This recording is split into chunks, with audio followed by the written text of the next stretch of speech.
How about now? That must be very frustrating. I know it's frustrating. I'm sorry about that. Um, it's frustrating to me, but you know what?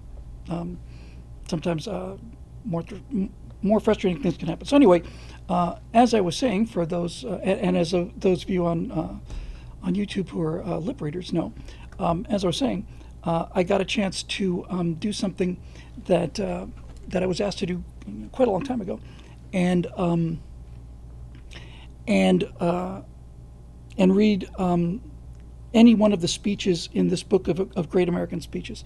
So I chose Booker T. Washington's speech to the Atlanta Convention exposition, where they had this was in like I want to say about 1902, 1903, something like that, and and in this exhibition, at the last minute, Washington and a few others, it was about the South. So this is, this is probably, well, must have been, yeah. So it was about 30 years. I think it was like the 30th anniversary of the end of the Civil War, and it was about Southern, recovery and how they're getting factories and all this other stuff. And Washington and some of his supporters managed to convince this committee that put on this enormous, huge exposition to include a Negroes, you know, what do you call this? Display or exhibition. An exhibition in the exposition, and it was a big success. And so Booker T. Washington, who was by far the most famous black man in America after Frederick Douglass, gave a speech, and I read that speech when I read Up from Slavery for America's Forgotten Heroes, and I got a chance to read it. I don't know if I did it justice or not, but man alive, uh, you know, I really think that the that that what happened after slavery was almost more of a tragedy than slavery itself. Booker T. Washington had just in this speech just laid out this unbelievably the first word that came to mind is practical. Let me brighten it up a little bit. Unbelievably practical solution to the race problem. And what he said in the speech, which was a very famous speech, and this was the speech for which he got the Uncle Tom label for being owned by the white man. But basically, what he said was, he said that there are 8 million Negroes living in the South, and and nobody knows you better than we do. He's speaking to Southerners, Southern businessmen, and so on. And nobody knows us better than you do. His speech told the story about a ship that was exploring the coast of South America, and it came upon another vessel that was anchored right near the shore, and the other vessel sent up a signal and shouted, "Water, water, give us water!" And the arriving ship said, "Put down your bucket where you are." And they sent back, "No, no, you don't understand. We need water. We need drinkable water. Put down your bucket where you are." Back and forth, back and forth. Finally, after the fourth time of saying, "Put down your bucket where you are," the ship that was in distress put down their bucket and hauled it up, and turned out it was filled with absolutely pure drinking water, because they were anchored at the mouth of the Amazon. So so Washington basically said to Southerners, white Southerners, "Put down your bucket where you are. It's good for us and it's good for you." He said things like, "We who worked on your plantations, whose loyalty, could at any time, whose lapse in loyalty could at any time proved your ruin of your household. We who nursed your children and who took care of your aged and walked with tear dampened eyes, to your funerals and so on." He's basically saying we know you, and you know us, and his entire appeal was for the black community He said, our problem has been in the last 30 years, he's speaking about Southern blacks in general, 30 years after the 13th Amendment. He says, our problem has been that we tried to start at the top instead of at the bottom. And at the bottom is where we are and where we were. He said that we fell for the lure of stump speeches and political campaigns when what we should have been doing is working in factories and so on. He said, a man who plows a field does work that's at least as important as a man who writes a poem and this kind of thing. And just the practicality of it. He basically made the case. He spoke to there were a lot of blacks in the crowd and lots of whites, and he said to the whites, he said the same thing. He said, look, we have two pathways that we can go down. Either we are going to be 8 million productive, intelligent, hardworking, loyal Southern citizens, or we're going to be 8 million depressed, angry, entitled, furious anchors to hold the South back, and which one should it be? And he just made this case for just hard work, and he thanked them for the exposition, said it's the best thing that happened between the two races. You know how grateful he was, and it was just a masterpiece. And then of course W.B. Du Bois, who was a Harvard intellectual black man, got into calling him an Uncle Tom and kowtowing to white people, when what Washington was simply saying was, we live here, you live here, and we can either get along or not get along, and it's to our mutual benefit to get along. And when I think about how we took that Du Bois path, it just breaks my heart, man. It breaks my heart. And obviously, he founded Tuskegee Institute. He died very young, but Tuskegee went on to have higher test scores than white universities. It had a higher legitimacy rate in terms of more of the families were married than at other schools and so on. And instead, we went down the road of the intellectuals, and W.E.B. Du Bois said, just give us money, give it to us, the talented tenth, the 10% of the black population that's smart enough to understand how to deal with money. That's his words, not mine. And so that's what we did. And there you go.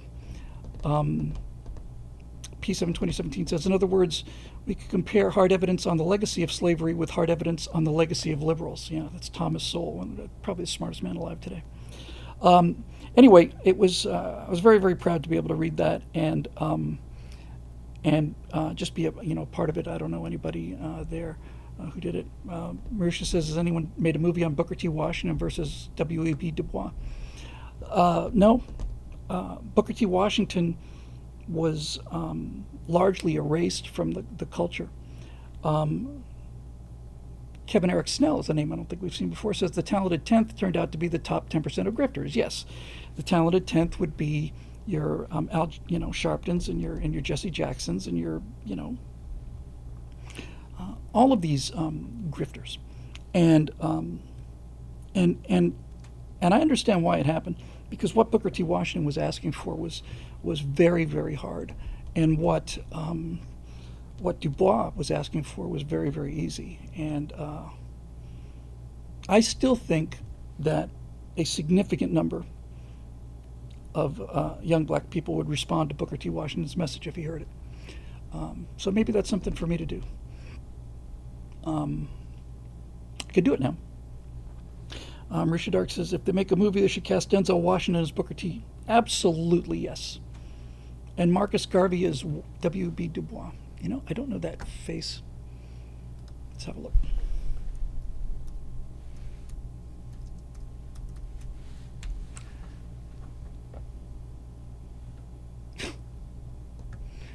Okay. Not what I was expecting. I was expecting an actor. He died on June 10th, 1940, so he's probably a little late on that one. Yeah, Denzel Washington would be perfect. He's getting older now. He'd be perfect. And I don't know if, you could certainly write it as a screenplay. And I think that you would, like with most, really great historical movies, you'd have to You'd have to bend the factual truth to get to the deeper truth, um, and and ideally have this epic debate. That would be the climactic third act scene. Would be this epic debate. Um,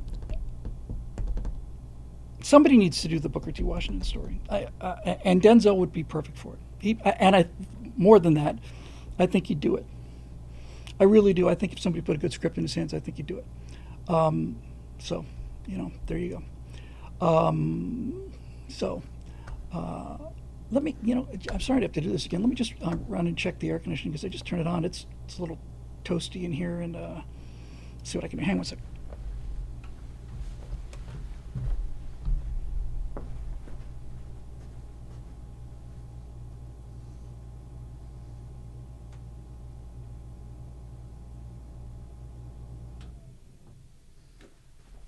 I have to deactivate the HAL 9000. Hang on.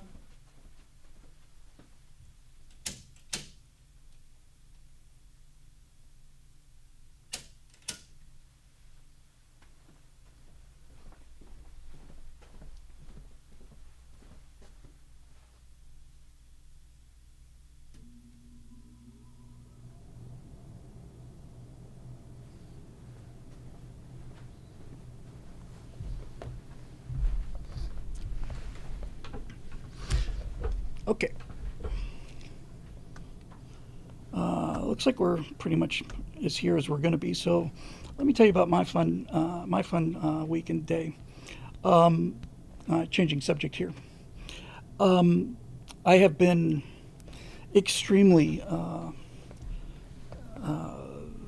tardy, delayed, negligent of the right angles because I've spent the last, I don't know, I guess about 8 days, 9 days, something like that, working on this project I mentioned for the National Defense University. It was a 12-page script that I wrote. We did 14 revisions. Just to set this up, I sent them, when my friend Jonathan went to pitch them, I sent them that business about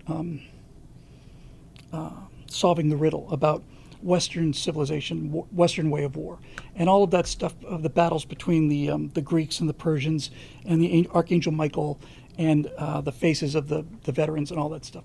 That was the pitch reel. And they said they really liked it. They wanted to see a script. So I wrote a script for this, and they really liked the script. And they one of the key people there said, we see so many of these kind of things that it was really nice to see something kind of passionate and exciting and what was the word she used? Bold, unashamed about just being real pro-American and stuff. So we got the job, and I got offered 10 grand to edit this thing, which was a ton of work. A 9-minute documentary is a lot of work, and we were on a very, very tight deadline. So I got half in advance and half on delivery, and desperately needed that money. And so I put together something that I was really proud of, really moved, really, really dynamic, and I gave him a little feature film. We got the B-roll back from the Institute, and it was pretty dull, and lots and lots of shots of, like charters on the wall and flags in the hallway, and the conversation between students was, shot on a red camera, and it just looked really, really bad. So I spent the last 8 or 9 days. They paid me the 50% up front. I spent the last 8 or 9 days off until 2, 3 in the morning here at least, basically building this thing from scratch. I put a bunch of really good AI in there to cover these holes. Edited a lot of stuff from the Defense Department, so we had all of these, great footage of fighter jets and carriers and simulations. And I did this graphic opening with, with these moving frames for this, one-dimensional warfare, two-dimensional warfare, three-dimensional warfare, all of this stuff. So went home last night, and the producer has been in Greece the whole time. I guess he had that trip planned a long, long time ago. So thing was due tomorrow, so I sent him the finished version last night. I woke up this morning, I got a text. He said, give me a call. And he gave me a call, and he said the client absolutely hated it, completely rejects it. We have to give it to another editor. They don't want you to touch it anymore. And so I'm not only out 8 days, I'm out $5,000. And that was a bit of a shock. So I was talking about this with Mike Rowe. Yeah, it sucks is right. It sucks. Thank you very much, Stephen Lee. Appreciate it. Yeah, that sucks a lot. And so I found myself once again, because I was planning on that money. I've never ever had that happen to me in my life ever. And so I basically, you wake up like this, and just I think like for most adults, you just get to make a choice. It's like, am I gonna I'm gonna cry about this. Am I gonna get angry about this? Or it's like, this is what being a man's all about. I had to go tell my wife about that. That wasn't fun, but and she was tremendously supportive, of course. But yeah, they now my shadow understanding. I didn't get a lot of details because the guy who produced it had to get that news from them. He had to scramble to find another editor, and so it wasn't a light conversation. But all I have to say is I sent in the demo. I wrote the script, and so, yeah, there you go. I think that the thing got to like the founder or something. Was an older guy. The last thing I'll just say about this was my understanding. Certainly, it's in the script. Was that this was a promotional script to get investors in the foundation that they have, and I had seen, in fact, one of the comments right at the beginning of this process was that the stuff that they had was like a Microsoft PowerPoint presentation, and so I said, well, I'll be damned if I'm going to do that. I've got this script, it's got all this passion in it, and all of this other stuff, and they just bailed. So that gave me something to think about.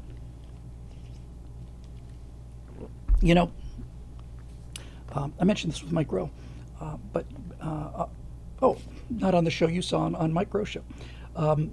There's times when it's like back in the 1940s, you used to see this quite a lot in kind of the noir films. The dame would get hysterical, she'd start screaming about how they're coming to kill her, and the guy would slap her across the face, slap her, and she'd, thank you, I needed that to snap you out of the hysteria. And that's kind of what this felt like to me. It felt like just like a wake-up call.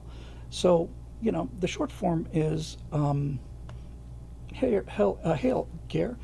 The short form is, I'm just really tired of living on the edge. I'm really tired of doing these little jobs. I'm tired of doing work for other people and just making enough to barely hang on. It's like I'm not getting any younger. I gotta go long and bold. So my attitude as a result of this is I got to get a bunch of members, and I got to get a bunch of money, and I got to start doing what I'm good at, which is really using this art form, because this is what I'm really, really good at. And this kind of, it's like in Narcotics Anonymous, they used to say, they used to talk about, holding on to things. and they would say, if you're in the rapids or something, you've been washed overboard on a raft or something, and you grab a hold of this rock, and the rock, provides you with at least some measure of security. But um, if you don't let go, you have no chance to get to shore. You're just going to freeze out there or drown when you get tired. You got to let go and jump. Uh, there's a lot of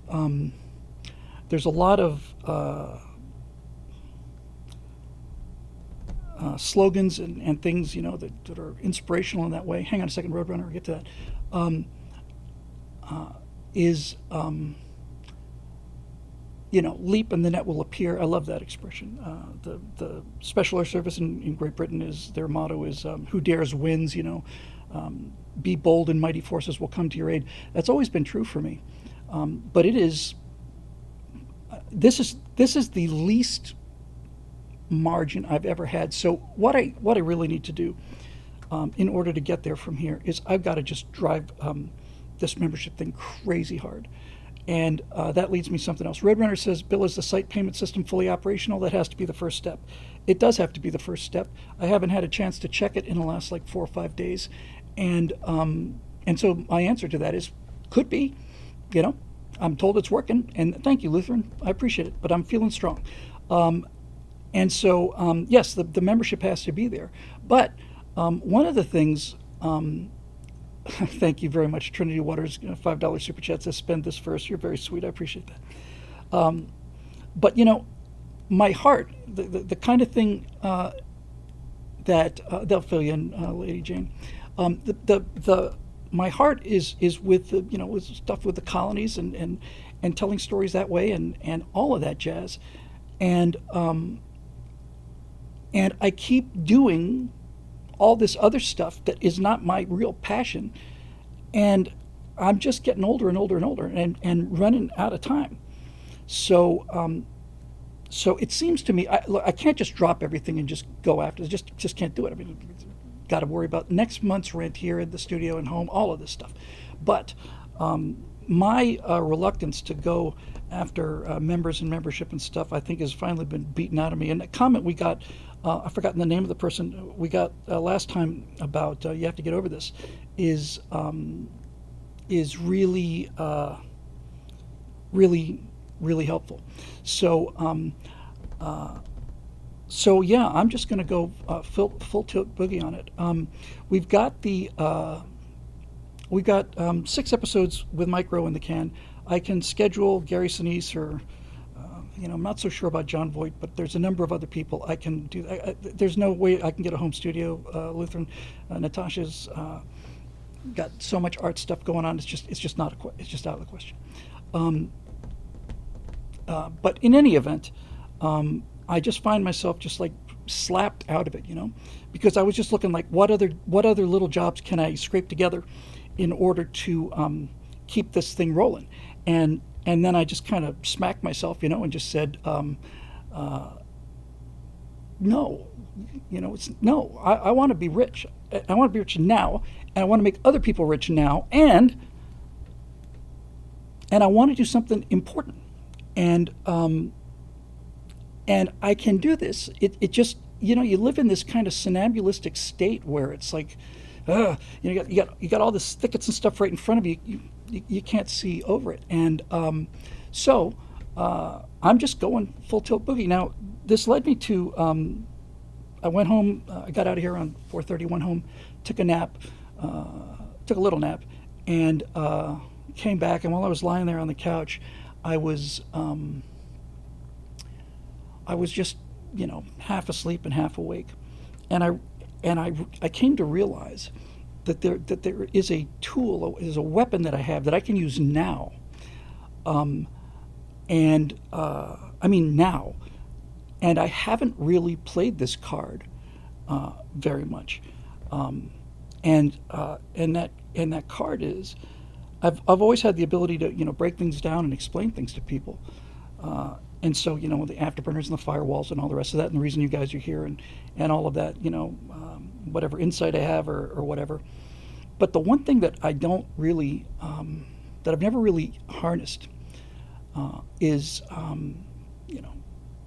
is I was a professional comedy writer. I have never really put in. I've never led with the comedy. Andrew Klavan and I did 500 Klavan and Whittle shows at PJTV, 500 of them, and we were talking about something, and on camera he said, nobody knows this about you, but you're a funny, funny guy, man.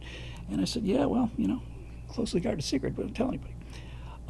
Now, last time the subject of humor came up, Marisha Dark said, you don't want to turn this thing into a joke and not make it, make it a farce. And I agree about not making it a farce, but I think that I can't think of anybody out there who's got like a good, like a really sharp, self-deprecating sense of humor. I don't think anyone's ever accused Ben Shapiro of having a great sense of humor, or Matt Walsh, or Klavan does, and Mike Knowles does, but nobody's really doing anything clever. And when I look in the conservative space, and when I look at the people who are doing well, the sense of humor is a lot of it.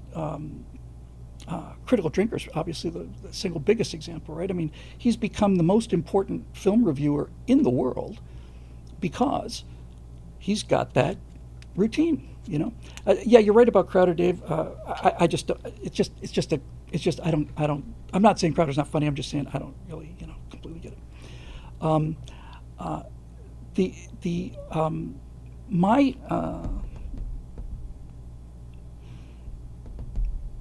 My thoughts today were that people, when I look at like, for example, when I read the comments on the flat Earth stuff on like on a Facebook stream or something like that, and Asmongold, Unlimited Hornet Work says Asmongold of all people has become the replacement for Rush Limbaugh. I listened to quite a lot of him. Went through like a spell about a week ago, but I mean, he's making a ton of views, and I like him and I respect his opinions, but I don't really see anything like crazy, insightful there. He's just doing it regularly, and again, I'm not trying to take anything away from him. All these people are very successful, and they're doing things that I'm not doing. But yeah, and Asmongold does a lot of reaction shots and stuff, and I'm not sure that's my where I want to go. But I did think very seriously about some of this. So some of you have seen this before. I don't remember if I ran it. I'm virtually positive I can find out. I certainly didn't run it last Stratosphere Studio, and I don't know if I ran it on yeah, Hot Mic was supposed to be. Well, Hot Mic. The problem with Hot Mic is like it's just like it's like kind of a half an afterburner, and I've just come to realize that that it's pointless to push myself into something. That this is kind of the whole point of what I'm trying to say tonight, is that it's pointless to push myself and force myself to do something. I need to be finding something. I don't take offense at all, Lutheran. I appreciate it very much. I deeply do. It's very kind of you, and been doing a lot of thinking along those lines today. But it's got to be something that I really love and I'm excited to do, and I'm excited to do this AI stuff. So some of you have seen it, some of you not. Reactions were generally pretty good. Some people thought it's a little too hokey. I don't care. I'm really liking it. So let me show you the new intro for the, it still says Truth Bombs, but it's going to be Truth Bolts for reasons that you will see. There's a line in there where I talk about afterburners and firewalls, and that can be cut away to a lightning effect, with the screen and that kind of thing. Yeah, that's the stuff, Eric. So for those of you who haven't seen it, this is the latest version of the promo for the Truth Bombs and Truth Bolts, and I think it's kind of funny. Ace Effendi says you need a talking dog. Y channel has Hecklefish, and that, that kind of works too. All right, here you go. You can tell me what you think of this. It goes into the rest of the Truth Bombs thing with all the different scenarios. I'll play that one more time. I know we're getting a little tired of looking at that, but it's not long. It's only I don't know, 2-3 minutes or something. Okay, so it's not finished yet. I still have to work on the sound and some of the other effects, but you get the idea. So here you go, and feel free to comment live, and we'll talk about it afterwards, because this is kind of what I'm thinking here.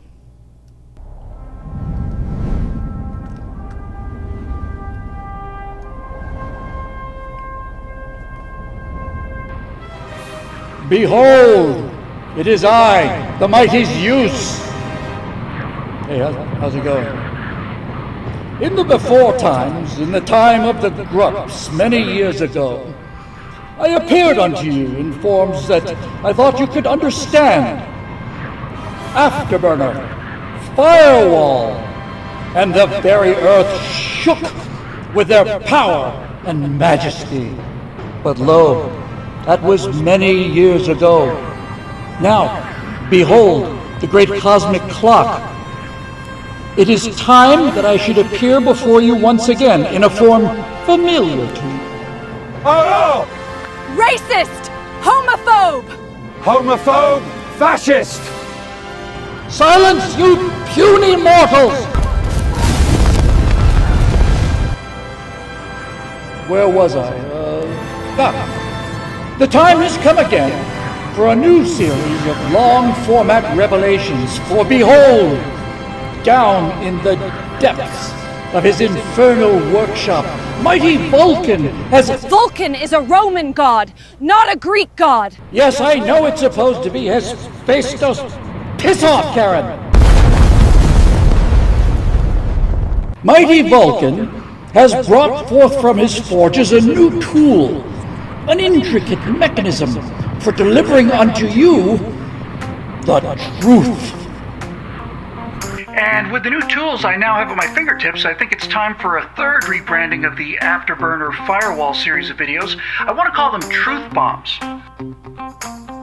We'll take a series of topics, virtually all of them controversial, and then we'll state the claims fairly and examine and weigh the evidence on both sides, and then see if we can come up with either a definite conclusion if the evidence is good enough, and if it's not, then at least the most likely case answer. And we're not ever going to use the term conspiracy theory either. That's just got way too much baggage. We'll call each case a speculative hypothesis. Now, some of these speculative hypotheses don't on the surface appear to be true, but some of them don't appear to be false either. That's why we're going to break it down the way we did with the atom bombs. Now, some of those hypotheses are in no particular order.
Hang on. Okay, there we go. What I was actually thinking is to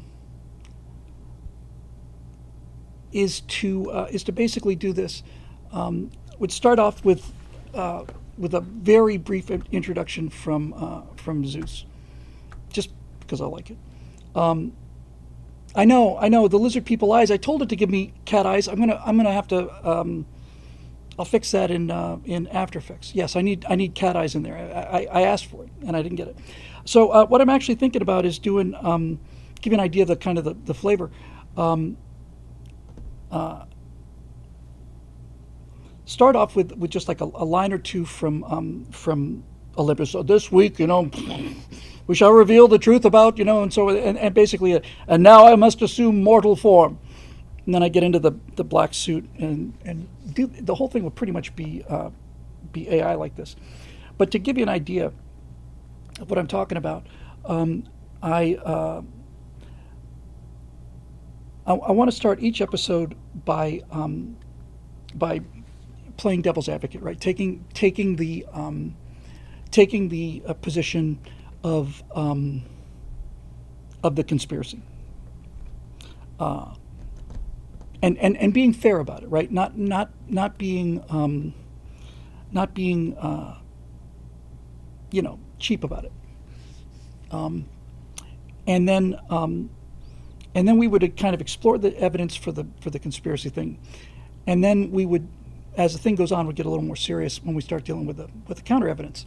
No, I won't do it as Zeus. I just do an introduction to Zeus, just for this title of this week is so on and so forth, and now I must assume my mortal form and come down. But it gives me cartoon authority.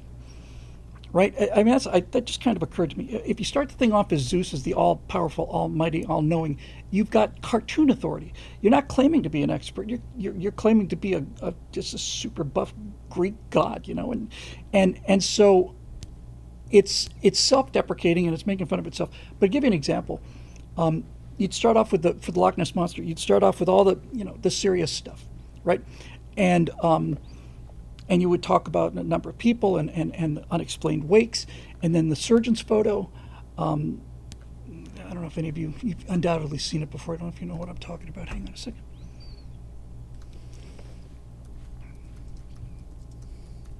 And this is something that's really important too. I sympathize with most of these, right? I sympathize with them. And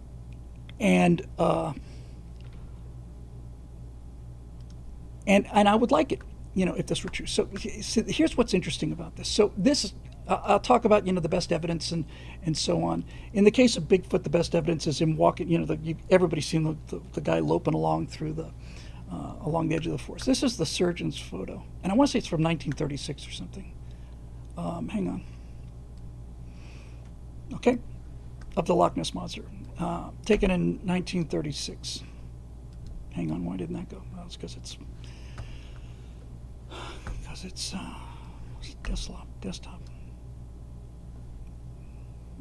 Any reason why are you not? Hang on, we'll get there. Oh, that's why. Hang on a second. Sorry, it's a different kind of file. Hang on a minute. Sorry, Ken. It took it in. See, it's the same company that makes OBS and streaming desktop, but one takes the photo and the other one doesn't. Here you go. This is the surgeon's photo. So let me tell you what's interesting about the surgeon's photo. It was, come on. All right, we'll get it. I swear we will.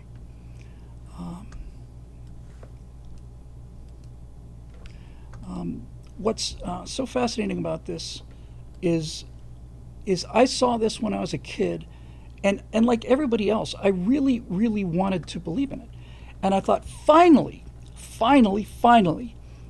actual decent photograph, not just a wake or something, just an actual decent photograph of the Loch Ness Monster. And I looked at this photo, I saw it many times, usually saw it more enlarged than this. And I thought, man, this is, I'm going to come back to me now so you can see my expression on this, so you can tell what I'm talking about here. I was looking at that picture, and I thought, I didn't think this. Something in my brain said there's something wrong here, and I didn't want to believe there's something wrong. I wanted to believe it. Usually, it's cropped much, much closer. And when it was revealed that this was a 14-inch toy that they used to have these in Bermuda when I was a kid. They used to have these little tin clockwork submarines, and they would float, and you'd wind them up, and they had like these dive planes, and they would descend. And it turned out this guy built this Nessie neck made from painted wood, painted gray, and approximately 12 inches high, right? So, like this, right? 1 foot tall. And then I looked at this picture again, and I believed this picture when I first saw it, but when I looked at it again, that's when I realized what was wrong with the picture. What's wrong with the picture is the waves aren't to scale. If this were a huge creature, yes, Trinity Waters got it at the same time as I said it. The ripples are the wrong size. And this is why in filmmaking, up until the era of computer graphics, this is why special effects just didn't work, because there are two things that you cannot scale to miniature. One of them is flames and the other one is ripples. Water and fire will not scale. So whenever you see like an old sub movie and you see like a freighter or something hits by a torpedo, the flames are just huge. They should be much smaller, much more detailed. Now, once you get into CG, you can obviously fix that. But it's an example of you wanting to believe something so much that it takes your eye away. Once you see it the second time, you can't unsee it. The ripples are just clear. This thing was, I think I got a picture of the guy or his son. His son finally revealed it like 60 years later or something. But once you see it, you can't unsee it, and that's the best evidence. Now, somewhere in here, right, probably before we get to the surgeon's photo, I'm going to say, before I go about disproving the Loch Ness Monster, I'm going to say, now people, pretty much agree that the Loch Ness Monster, if it exists, is a plesiosaur, and plesiosaurs were dinosaurs that lived in the water, had these long necks. Everybody's real familiar with them, and the theory is that this is the last surviving plesiosaur. And like I say, I'm going to play fair. It's they supposedly had died out 50 million years ago, whatever the number is. But we thought the coelacanth was extinct for 2 or 3 million years, and we found one of those. So you never know. But somewhere in here, right? Just this is the kind of joke I want to do. Somewhere in here, I'm going to say, now obviously people think Nessie's a big plesiosaur, but most plesiosaurs were actually pretty small. They're about the size of small dogs. I didn't know that. I really didn't, but that's true. They're pretty tiny. I said most of them are pretty small. And then in the AI, I'm going to bend down into the water. I'm going to pick up this plesiosaur. Look like a little baby plesiosaur. It'd be, like I said, like about the size of a mid-sized dog. And I'm going to go, they're actually pretty tiny. They're actually pretty tiny. They're kind of cute too. And just when I say they're kind of cute, this thing is going to, I'm going to make a kissy face at it or something. And this thing's just going to dart its neck forward and clamp its mouth around my face. And I am going to scream as loud as I can and drop this thing. And I'm going to, mother, just blood streaming down from my hands. Son of a bitch, I am too old for this, for this stuff. And just like storm off the set, like pull off the mic or something like that. Just, and then maybe just come around, pull out a pistol and shoot the living shit out of the thing. So just like moments like that to kind of keep it light. The other thing I was thinking of is that I can say now one of the problems with the Loch Ness Monster is that there's not a lot of food down there. There's not a lot of fish in Loch Ness, so the killer argument is that the thing has to come up for air. But someone said, that's a problem. So let's explore. Next thing you see me at the bottom of the lake with a scuba tank on and a wetsuit, and the water's kind of murky, and I'll be swimming along the bottom, with a flashlight, and you'll hear, we're looking for some evidence of something that the thing could be eating, and then you're gonna flashlight's gonna stop, and you're gonna see something in the lake, and then I'm gonna say, oh my God, and I'm gonna pull back, and there's gonna be like 30,000 empty pizza boxes in the lake, like 30,000. Pizza boxes in the lake, just endless supplies of open pizza boxes, and then maybe you see one with a slice of pizza and its mouth swimming off, in a big hurry, that kind of thing. So that kind of lighthearted stuff I think is just really fun. I was thinking for the Bigfoot, I don't know, it's just playful. It just makes me laugh. So I was thinking, what the hell would I do with Bigfoot? And I thought, for the Bigfoot thing, I could say, well, the Pacific Northwest is just absolutely huge. When you get into Canada, it's insanely large amount of territory. It's entirely possible that there's something in there. So I can't just go tromping around in the woods up there. So I've called a local guide who does Bigfoot tours, and his name is Jim Dunlop, and so we're going to go up there, and Jim and I are going to go poke it around. And I'm going to see this little cabin with a couple cars parked out front, and it's going to say Dunlap, tour adventures or something like that. And I'm going to knock on the door. I'm going to go in, and sitting behind the desk, in jeans and a flannel shirt and with a baseball cap, is going to be a shaved Bigfoot. Just a shaved Bigfoot, and he's gonna have perfect Canadian accent, and he's going to be giving me the tour, and every time we cut back to him, his hair is just a little bit longer, and somewhere in there, it's going to be like, well, this is little awkward, but that kind of thing is great. And somebody, Road Rider said, Karen DeGrasse Tyson,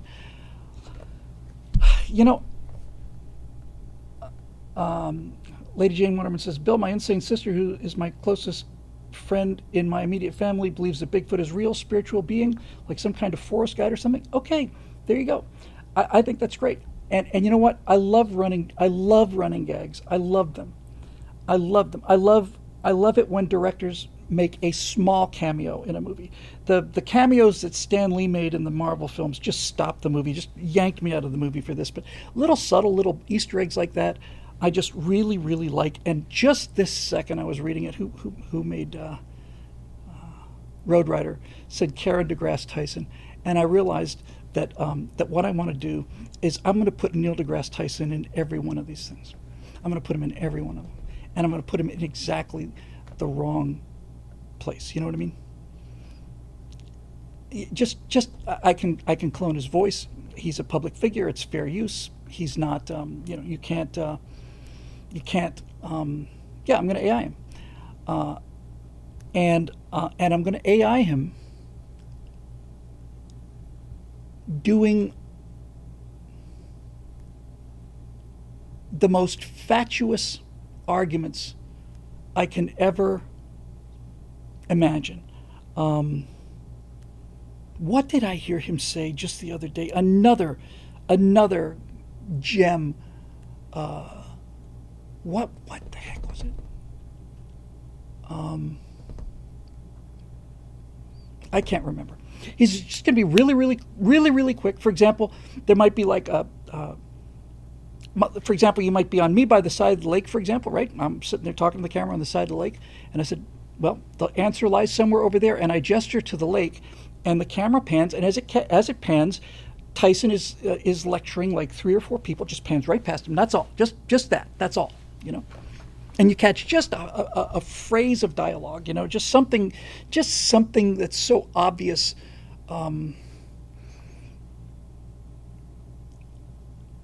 Something like,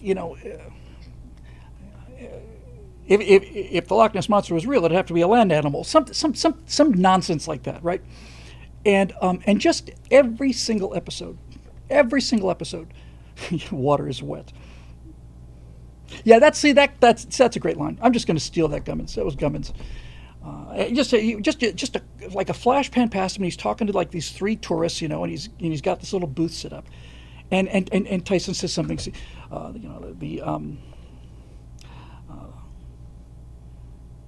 the thing that most people don't realize about water is just how wet it is. That kind of thing, that's perfect. That's just absolutely perfect. In that real condescending. No, I'm not going to acknowledge him. I'm not going to talk to him. I'm not going to reference him. Nothing. He's just going to make one appearance in every episode, and he's going to say things like, the thing that most people don't realize about water is just how wet it is. Yeah, and then I might just have like 1 or 2 of the like the little Scottish tourists. Yeah, Cliff Clavin, DeGrasse Tyson, exactly. Exactly. Just Cliff Clavin. I wrote a bunch of lines for Cliff Clavin when I did those 4 spec scripts for Cheers. My favorite one was that Woody asked him about so many things that nobody else knows about. One of them was that the Eiffel Tower was never completed due to a shortage of plaster after World War I, and that kind of thing is great. So I see these things coming in around the Loch Ness. I have to do Loch Ness Monster and Bigfoot together because they're too easy to knock down, and it's a good contrast because you can lock out the Loch Ness Monster, but you can't lock out Bigfoot. Not quite, almost, but not quite, not quite. But anyway, there you go. So I'm just determined to get it done and push.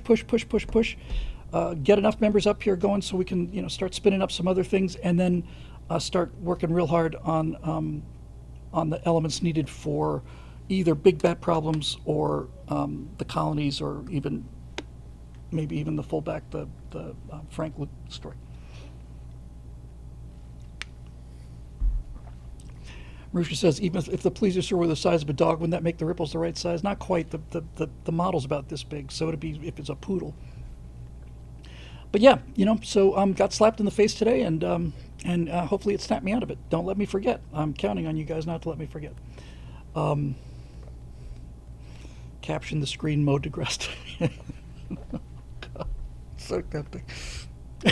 So tempting.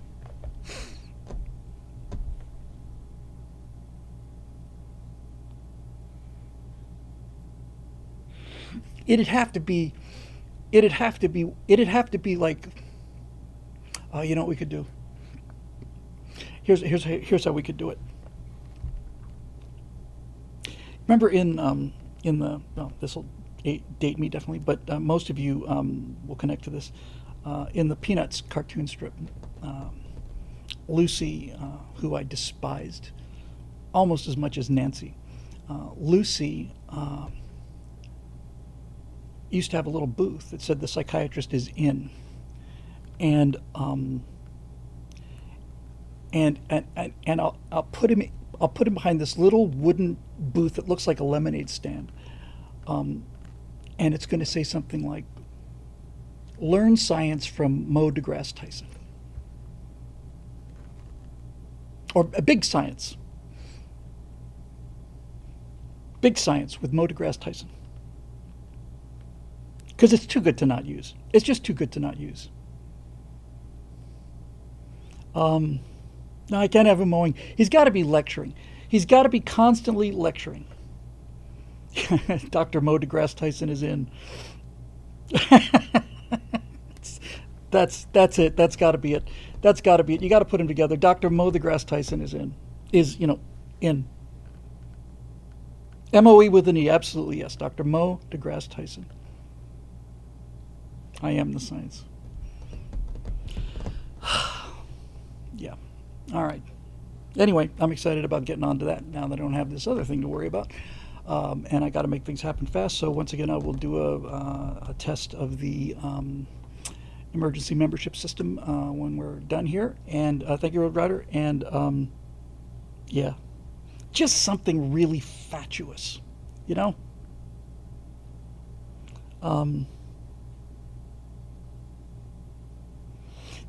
Didn't Tyson do something about?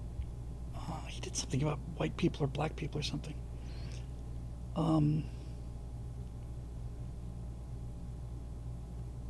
don't remember what it was.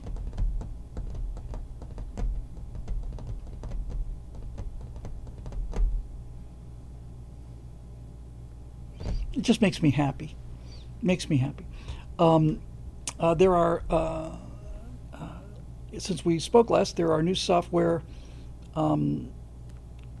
that now do things like allow you to take a still image of like a flying saucer, let's say, and trace out with the mouse the path that the thing will take, and so on. Ace Effendi says you could make Mo vapid but lovable. Well, I'll go halfway with you. What was Martin Short's nervous man's name? wasn't it Norman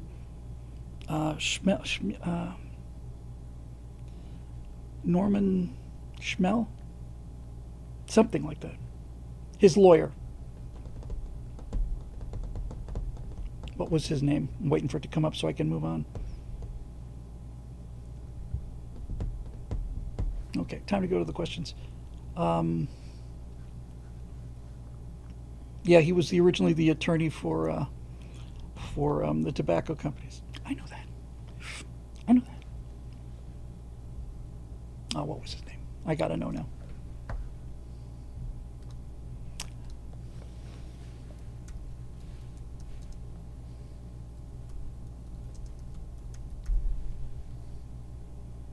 No, it wasn't Norman.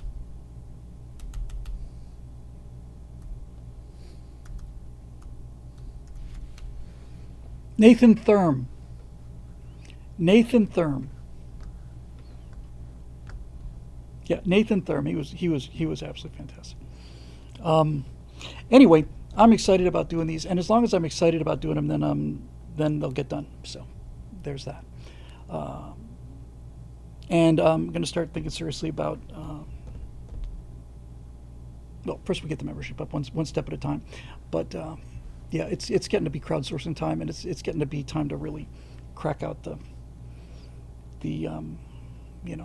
tools and the talent, because like I got B-roll back of guys like walking in hallways.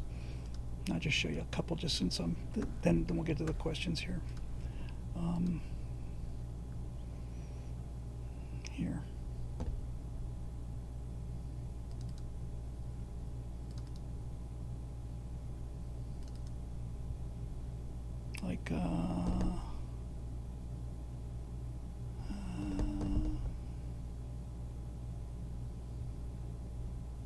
Like these. Hang on, I'll just drop one or two in. This is B-roll that I had to create because the B-roll I had just didn't seem very good to me. Hang on a second, YouTube, it's coming. Hang on, Twitch. So this is all AI.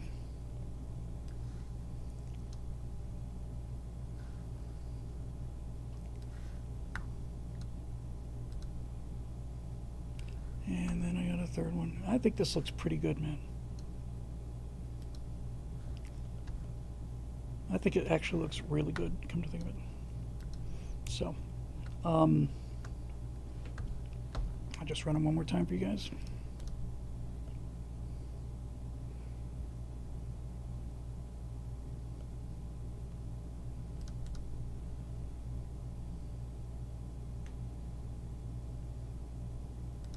Last one. That looks freaking great.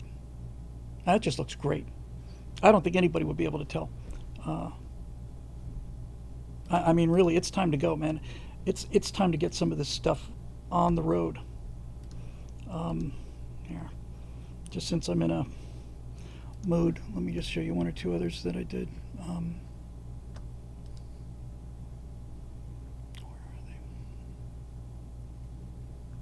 they? Hang on. At least somebody gets to see them.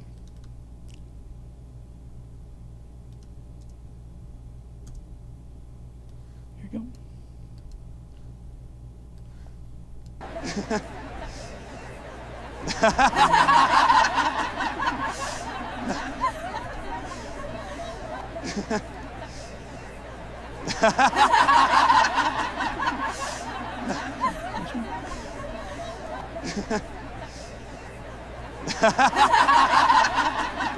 We are so glad to be here together. They didn't say it was because of the AI inertia. I just We think are they so thought it glad was to just be here not- together. I guess it wasn't false. We are so glad to be here together. They talk about.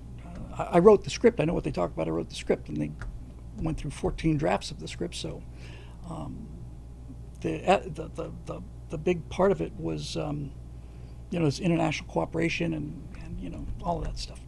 Well, it wasn't. I didn't make it diverse to make it diverse. I made it diverse because it's an international academy, and that's one of the things that they are. Yeah, lack gravitas. I'm sure that's basically it. But they talk about, these people meet at the university from all around the world, and they form friendships that last a lifetime, and that these are crucial. These personal bonds of honor and friendship is the line, become absolutely crucial in times of war. So, I showed people having fun, and I guess that was probably more than they could handle, but that's okay. It's not more than I can handle. So let's get to the questions here, shall we?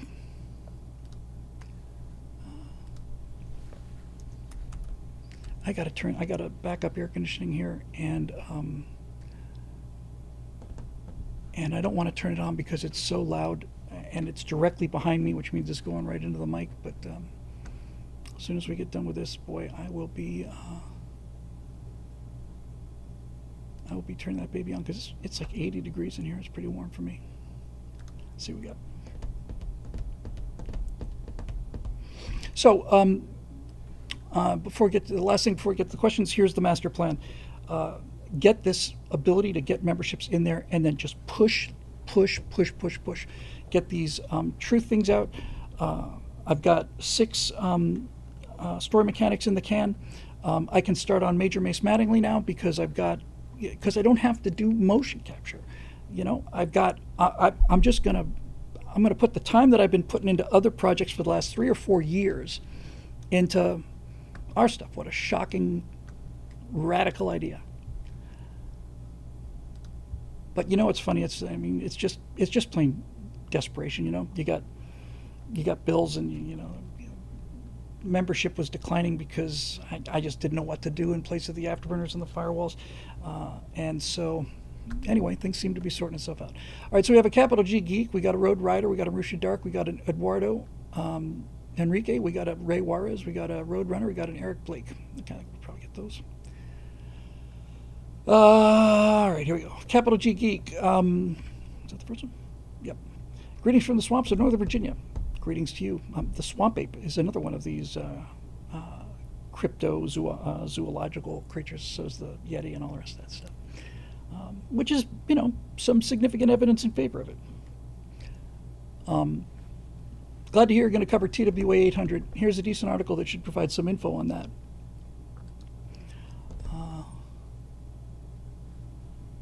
That one's going to be tough. And the only one I'm going to take real seriously is 9/11. I'm not going to make any jokes about 9/11. That one really pisses me off more than the moon landing, frankly, considerably more than the moon landing. Thank you for the link. I'll read that in a bit. While there are others in the conspiracy space that you want to check out, the Y-Files does a great job of presenting compelling evidence to pull you in, then revealing contradictory info at the end. Yeah, I've seen him apparently promoting stuff that I thought was some of it was just really wacky. Now, maybe he's just trying to lure people in. He's got a great channel, does a great job. He really does. I think he's terrific. Forgotten History does more political topics with a facts-only approach. Even Count Dankula has done some excellent work. My neighbor, Army Colonel, didn't know that Forrest Gump was based on McNamara's Morons. I didn't know that either. What if Altis did a recent video on black culture in America that had some info that I didn't know before? Slaves from different tribes were valued differently and used for different tasks. Didn't know that either.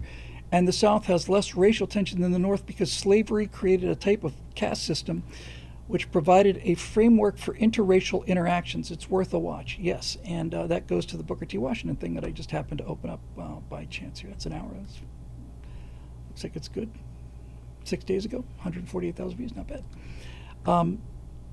I have to, by the way, one of the things that a trap that I keep falling into, and I've got to also have to beat this out of me, and you can help me with this too, Gangaroos, is I have always been concerned about how many views the videos get. But what I really need to be concerned about is how many members do the videos get. That's what I need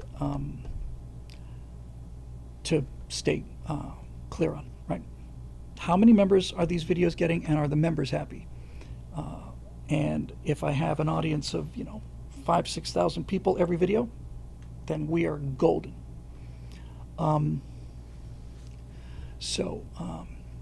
Yeah, there's Eric Blake says, what about the Battle of Los Angeles, the alleged nothing at all that the military was shooting at?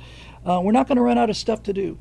And I'm going to put this in the end of the promo. It doesn't always have to be about conspiracies either. It can be about how does an airplane fly. Yeah, I got a lot of airplane stuff ready for the 9/11 guys. Get a little running start on these big ones first, though. And by the way, they cannot all be debunked. The evidence for the Younger Dryas is, I think, compelling.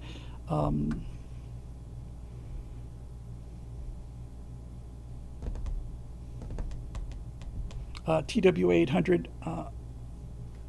I just don't know the answer to that, but there's a lot of stuff on that one that's kind of fishy, that is legitimately fishy. So it'll mostly what it's going to, and I need to state this at the beginning of every episode. Look, this isn't really even about changing your mind. Yeah, I know I need to remove the reference bomb. I gotta have to do that whole thing again, Dave. It's not even really about changing your mind. It's just teaching you how to think critically. Now you can think critically and come up with a different conclusion than I did, and you present it to me, I'll change my mind. But nobody believes anything out there in this world. And that's dangerous, very dangerous. So we'll see. Great, thank you for those links. I'll look at them both. I appreciate it, Capital G. You have a good day out there. Here's our friend Road Rider. Hi, Bill. In the past, TSS, you were interested in getting some questions that were not just political or politically cultural. Here goes. You were an accomplished scuba diver as a kid, probably a great free diver too, probably lived half your childhood in the water and the sunshine. Pretty much true. Do you have to battle skin cancer at my age now? Yes. And only relatively recently, I would say probably within the last 7, 8, 10 years. I had 2 serious spots of skin cancer, both on my shoulder blades. And I didn't know they were there because I really, couldn't see them. Those got to be pretty bad. One of them required they took a hunk of sushi out of me about that big. I haven't had any melatonas. I have a squamous cell and basal cell, and got all of that stuff out. But I still go to the dermatologist twice a year, get a full body scan, and I get the 1,000 knives of liquid nitrogen, which is a miracle, really. Beautiful thing about the liquid nitrogen, as you probably have guessed if you don't know already, if you have, by the way, this scar here is from a area that was the size of almost a dime, that was skin cancer, and I had that dermatologist, my former dermatologist, look at it 3 years without saying anything. Finally, I called him up and said, "Look, I'm really concerned about this, and maybe we should take a bio." Yeah, maybe we should. So they had to cut a dime size out of my lip and stitch my lip together, and that was that. So, but the liquid nitrogen is great because it kills the cells, but it doesn't burn into the dermis. Doesn't permanently damage. Just kills those little cells, and you get a blister there, and it flakes off, and next thing you know, you're golden. I'm probably going to give me a full immersion in liquid nitrogen next time I go. I wouldn't be surprised. I've actually got it. It's if I turn off the lights, it's embarrassing how bad it is, and I'm not going to do that. But there's like a lot of just kind of bad skin up here, and when we turn this BillWhittle.com into the money printing empire it's about to be, I might just go and instead of just having, I can see some of it here, instead of just having these little things, just instead of filling the potholes, I might just have the whole road repaved. I might just laser the whole frickin' face off and just start all over. And then I'll look 11.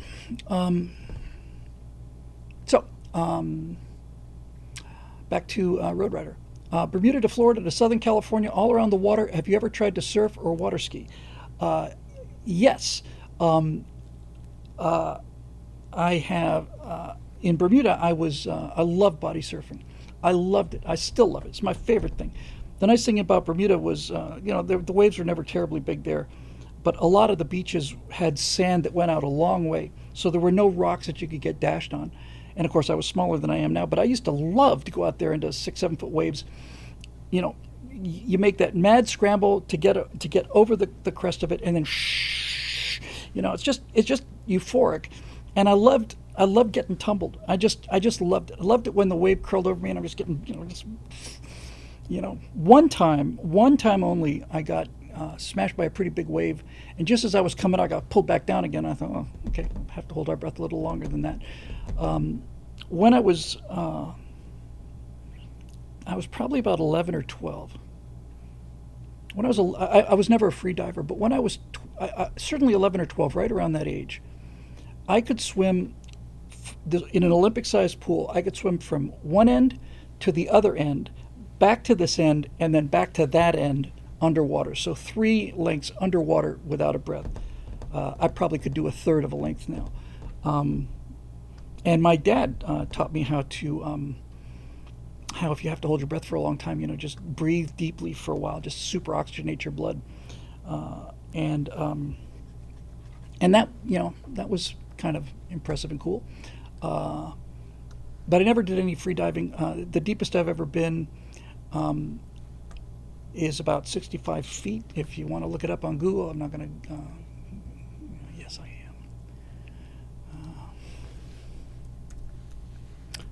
There's a very famous wreck called the Mary Celeste. It was a ghost ship. There was also a wreck in Bermuda of a ship called the Mary Celeste, which was not the same. Confederate blockade runner. And it's a pretty cool wreck.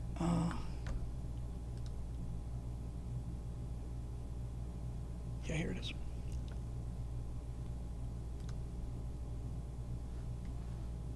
So I've been on this wreck. It's the deepest I've ever been. It's about 65 feet. Hang on.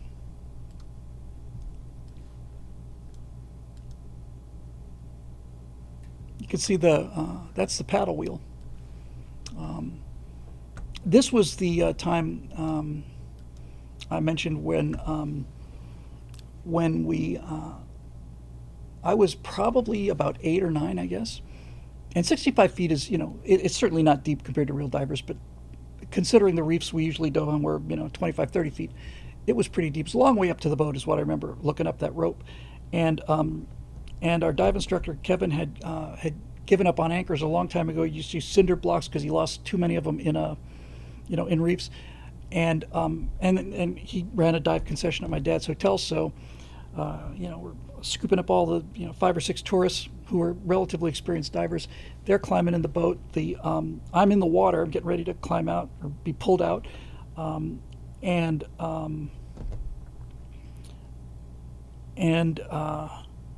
Kevin got the anchor stuck on a piece of coral reef, which is kind of behind the camera here. And he said, just as I was getting out, he said, "Billy, how's your air?" And I said, "A little low, but I'm okay." He says, "All right, go down and get the anchor for me, would you? Just free it up." I said, "Oh, sure." It's another chance to go down. Made me happy. So I just down. I went like a little rocket, and I'm swimming down to the wreck, and somewhere about halfway down, or thereabouts, maybe 3/4 of the way down, I realized something, and that is that scuba tanks don't run out of air slowly.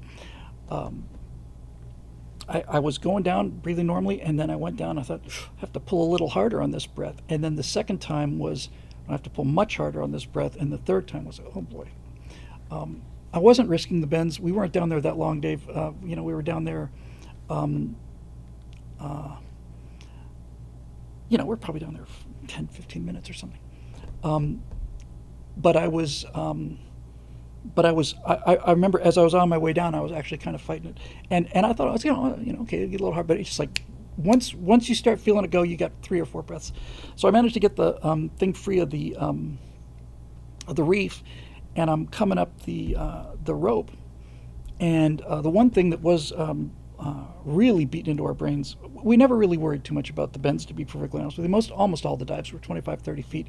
You don't carry enough air to be down there long enough really at that depth to really worry about the bends. And I wasn't down there that much to worry about the bends. But one thing that will kill you at 30 feet or at 60 feet is an air embolism. So if you're down at 60 feet, you're probably at, what, 2 atmospheres, maybe something like that? Yes, Roadrunner says, do not hold your breath while ascending. Yes, from the beginning, the first time I put a regulator in my mouth, drilled into my head, you never hold your breath on the way up. Because when you're at 2 atmospheres and you take a normal breath full of air, you're actually taking twice the volume that your lungs can handle. And if you hold your breath on the way up, your lungs will expand as the pressure reduces and you will probably die. So I remember coming up real fast with my mouth open, just blowing. I took the regulator out of my mouth and I'm just blowing. And I remember being in the water, looking up at Kevin, he says, hey, thanks, Billy. It's like, hey, you know what? When you run out of air on these things, you run out of it real fast. And he just started laughing. I miss that guy. He was the most free-spirited dude. He was just, you never go up faster than the bubbles around you. That's exactly right. Dave knows what he's talking about. And Kevin Burke was just, he's got a reef named after him. He was like Captain Quint if he hadn't gone into the water with the sharks. He was a lot like that guy, just a real salty old guy out on the water every day, but just nice, a little rough around the edges, but just pleasant, just pleasant. And we had a wooden dive boat, and you would come out of my dad's hotel at a little cove, tiny little cove, a perfect little beach for tourists. It was just isolated, just perfect. And there was a raft out there, and we used to swim out to the raft when we were like 4 years old. We just swim out to this raft and stay out there and dive under the raft, and all these big fish under the raft. And then if you went straight out, you would hit this reef and it ripped the bottom of the boat. So you would have to go out, you'd have to make a sharp right turn, then you have to go a little distance, make a sharp left turn. And so there was just like this S curve on the way in. And we were out there diving one day, and Kevin was talking to somebody, and they were laughing and laughing and laughing. And I was in the back. Kevin's friend was in the back. Kevin was about amidships holding the wheel and racing back at full speed. Outboard's just doing everything it's got. And Kevin is looking back at his friend, and they're laughing. And it was a day with some kind of swells, right? So we're getting closer and closer to the beach, and I'm thinking he's going to turn around and look, but he didn't. He just kept talking to his friend. You're just roaring. And I start saying, Kevin. And he's like, just hang on there, Kevin. I look up in front of us. This reef is out of the water, right? It's out of the water. It's right in front of us, and it's out of the water. And it was too late to avoid it. And I'm pointing, and at the last second he turns around and he sees this thing, and I swear this is exactly how it happened. And just as we got there, this swell came in and lifted the boat, and all of us were like just waiting. And then we went over the reef, and the swell went down, and I turned and looked behind me, and just behind me, just on the other side of the outboard motor, this swell went down, and this brown rock came out of the water, and you could not have timed it better. And I was mortified, but Kevin took one look at that reef behind him coming out of the water, and he just started laughing so hard I thought he was going to cry. He just thought that was the greatest thing in the world. That's the kind of guy he was. Just an awesome dude. A really great guy. Miss him very much. I have not been back to Bermuda since I left in 1972. And I would like to go very much with Natasha, and that's the best water I've ever seen. Okay, still got some more here. General health question. Can you run a full block in your quaint neighborhood without having to stop and bend over, wheezing and gasping for breath? You mean run around a full block or run the length of a full block? I can run the length of a full block. I can't run around it. I can't, and I grew up highly active, high school cross country and track, surfing, and skateboarding. Oh, I didn't finish the surfing bits real quick. So I was a body surfer, and then when I came to California, first time I got to Los Angeles, I got off the plane. My friend Fritz Brauner had been my best friend forever. He was a year older than me. He was a theater major. He got out to LA before I did, so he picked me up at the airport, and we went directly from LAX. It was probably 3 or 4 in the afternoon. Went directly from LAX out Pacific Coast Highway. Went to a place on the LA Ventura County border called the Staircase, and it's really, really hard to find, but it's just kind of a pathway down to hundreds of feet above the water there. And we stopped and bought a wetsuit on the way, and he had one, and we bought boogie boards, and we got out there at about 4 or 5 o'clock, and I could not believe how cold the water was. I'd never been in cold water before. Water was freezing, and I'd worn a wetsuit occasionally in Bermuda. Never really needed it. I just thought it looked cool. I had a 10-year-old wetsuit, a wetsuit for a 10-year-old. So we're out there paddling out there, and we're sitting there on the swells, and the sun's going down, and the Pacific smells different and tastes different and looks different than the Atlantic. I've been in the Atlantic my entire life, in Bermuda and California. This would have been 88, so I was 29 years old. And finally I'm in the Pacific, and it, like I said, tastes different, smelled different, looked different, much colder. Got to the point after enough paddling where your hands start turning into claws, you can't unflex them, and you got your head kind of sideways down on the board, so half of your face is kind of frozen. And we're sitting out there on these swells, and all of a sudden I look up and I see this dog. And I thought, my God, we're 200-300 yards off the coast. What's this dog doing out here? You see this dog swimming at me, it's like, good God. And I thought, that turned out it was a sea lion. And then I realized, isn't that what great white sharks eat? But I was sitting out there, and I know this question comes up all the time, and I know it's actually a source of some contention. But honestly, I was sitting out there floating on those swells, and I said, I just have to live here. I just have to live here. And I remember thinking, I wonder if they'll let me. I wonder if there's enough room. Can I just come out here? Turns out you can. So there you go. But I loved boogie boarding. But I've never stood up surfed in my life. Never ever got to that point, which I'm kind of ashamed of, to be honest. Oh, water skiing.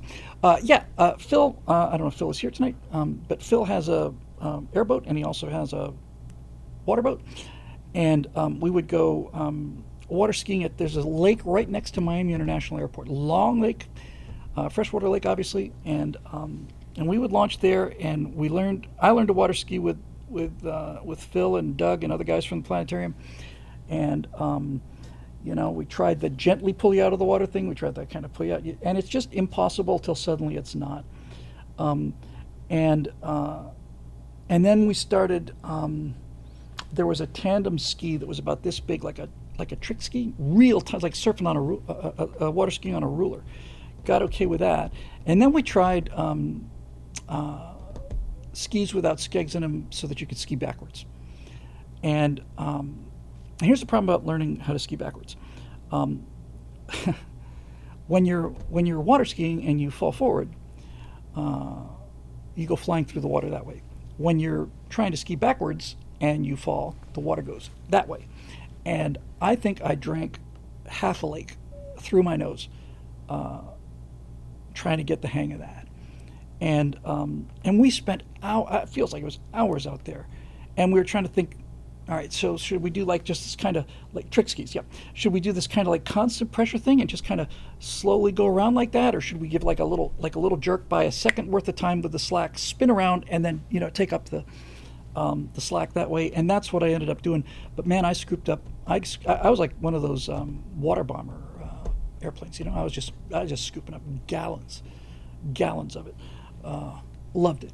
Absolutely love water skiing. Water skied up on for the first time in 20 years when Natasha and I went up to Coeur d'Alene. Water skied on Lake Coeur d'Alene, and that boat was housed way back in these like marshes, and there was like this real curvy, really windy kind of thing. And I decided I was going to ski back to where the boat was, and that was a challenge because you had to go relatively slowly, and it was a lot of turns, and you're just barely sinking. High point of my young life, one of them was some guy was just showing off and just spraying wake everywhere and so on. and I was on the trick skis, and Phil came around and turned the boat really sharp, and I crossed the wake, jumped the wake. I'm holding onto the rope with my left hand, so I'm getting like absolute maximum, angular momentum, just absolutely maximum. It was glass. It was smooth as water, and I let go as I was on a tangent for the general area where this boat, where these dudes were. And I let go of the thing, and I just went, whoosh. I was just doing 360s, straight line across the water, and I managed to stand up until I came to an absolute complete stop, and I came to a complete stop, and I just saluted this guy and just sank straight down like that. And I thought, yeah, okay, well, there are nerds, and then there are water skiing nerds. Marusha Dark. Yeah, one or two from here. Yeah, we're good. Marusha Dark. Topic, human resources. It's a problematic topic. It's my most hated word in the English language. Problematic. That's problematic. You know what? I don't care. Bill, I was wondering if you could share your thoughts on these 3 common tropes I've observed in sci-fi that make no sense to me, particularly stories set hundreds or even thousands of years in the future. Be delighted. The first is humans doing simple manual labor, for instance, farming or mining, when even in our present day, most of that is already automated, especially as humanoid bots come to be more prominent. I suspect the reason to center the story around the human conflict and hardship, but you also talk a lot about things that break immersion, and this is one of those things for me. Yeah, I agree with you, but I don't think, and this is something that I mean to do in the colonies, this is really important, and that is to stay away from humanoid robots wherever possible. So to me, a mining robot will be something that will be on tracks or something, and be purpose-built in the same way that a automobile assembly robot is purpose-built. I don't think there's anything more ridiculous than the idea of a I'm not saying you're suggesting this, but the idea of a robot swinging an axe, or a pick rather. No. All robots are custom designed, and that's something I'm going to be striving for a lot. This is something about I know that not all Star Wars droids are humanoid. In fact, maybe most of them aren't, but none of them look particularly purpose-built. And when you really get right down to it, R2-D2 is the most useless design that you can imagine. I remember, was it the prequels or somewhere somehow they finally gave him jetpacks, because R2-D2 can't go up a stair. He runs into a curb, and he's out of luck. They had him doing this kind of walk a couple times, with, was it Kenny Baker in the suit or whatever? But no, I'll tell you what droids really did look compelling, and that was the 3 droids or robots in Silent Running, which is a difficult film. In Silent Running, there's 3 little maintenance bots called Huey, Dewey, and Louie, I think. And for those robots, they found 3 double amputees, and so they're walking on their hands, and those robots look really believable to me. They really looked believable. Dave Big Boutte said droids like R2-D2 were meant to work on spaceships. Fair enough, but anytime you have like a hatch or a bulkhead or something, I guess there weren't any bulkheads on the Death Star. I don't know. I just found it, Huey, Dewey, and Louie. Look, I'm not taking anything away from R2-D2. I thought it was certainly the best character in the final 3 movies. Oh, they sit in an X-wing. Yeah, you know what? I forgot about that. Yeah, Silent Running is a really, it's not an easy watch, man. It's a movie I usually forget, to be honest with you, but it definitely has its moments, and it's just sad, just sad, and nonsensical as well. The last surviving trees in the world are in orbit in these big spaceships with these giant domes. And then at some point, the government decides, you know what, keeping trees. There's not a single tree left on the Earth, apparently. They're all gone. The only trees left are on these domes, on these big spaceships in orbit. And And then they decide for some reason, you know what? Screw it. It's too much money having trees, so we're going to blow them up. I thought, okay. I'm not sure how you've got a society on Earth without any trees left, but okay. It's not about, it's not the, the kid. It's not that kind of movie. It's a Dave Big Boutte says the best botanist, because they take the things out. He makes a run for it with his ship. I don't remember if he kills the crew or whatever, but he makes a run for it to save the trees. So it's like one of the very first environmentalist films. So he makes a run for it, and they go through. They go out to Saturn, go through the rings of Saturn, which are real gaseous because that's all they had the technology to do, and so on. And the trees are dying, and as Dave Big Boutte points out, this guy's a botanist, and it takes him, half of the movie to figure out that they're not getting enough sunlight out at the orbit of Saturn as they're getting, an Earth orbit. It's like, okay, whatever. Risha Dark, as always, with a link saying, silent running drone robot kits are now available.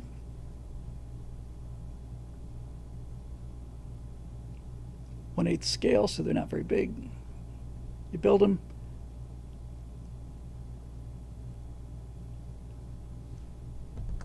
Oh, see, silent running drone robot kits. I read that as running drone. I thought they actually moved. They're good, cool little models, though. And the movie does the most important thing right, and that is gets you to care about these little things. You really do feel for them, and in the same way that you did on WALL-E, and WALL-E is a flawed. I mean, the first half of the movie is insanely brilliant. The second half I didn't like so much, but I was watching WALL-E in a theater, and in the beginning he's got a pet cockroach, and in the beginning this ramp comes down, and you think that this pet cockroach has been crushed, and your blood run cold, and it turns out he's okay, and you feel this relief, and I realized these bastards, these animators, have had me emotionally invested in the well-being of a cockroach that belongs to a toaster, and I was just filled with incredible admiration, and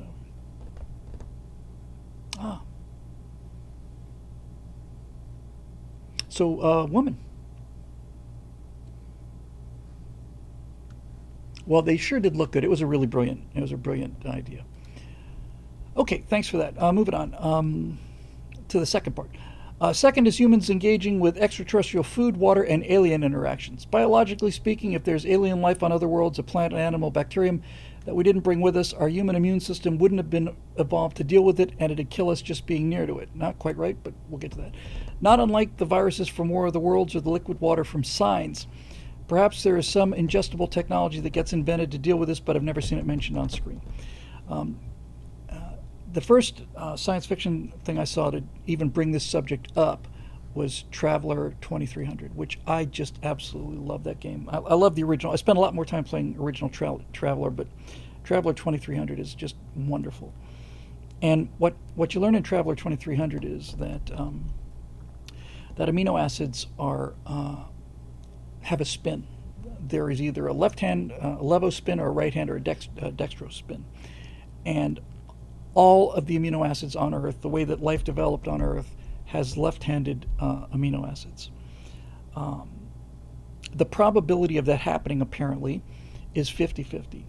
So in Traveller 2300, when you went to another planet, if you had a planet that had right-handed amino acids, you could eat all you want to. You could eat all of the strawberry cheesecake you want to, and you'd starve to death because your body couldn't digest it.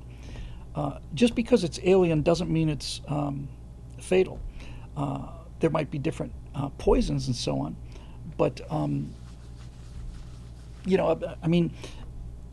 our immune system doesn't really. Our immune system reacts to foreign bodies regardless of whether it's seen them before. I don't think that it would automatically be fatal. I know for a certain fact that half of the planets would just be unlucky, and you wouldn't be able to do that. And the other part of it too is that You wouldn't be able to eat any of the animals, and if the animals ate you, he would eventually starve to death if it was a right-handed amino acid creature. By the way, one of the best pieces of evidence that could be presented for UFOs as being alien craft, and I think it might have been Sagan who pointed this out. He said that if you had a fingernail clipping from an alien, you could take that to a lab and have a 50% chance of proving beyond any scientific doubt whatsoever that it was of extraterrestrial origin. Because if you could show come on, what's the word?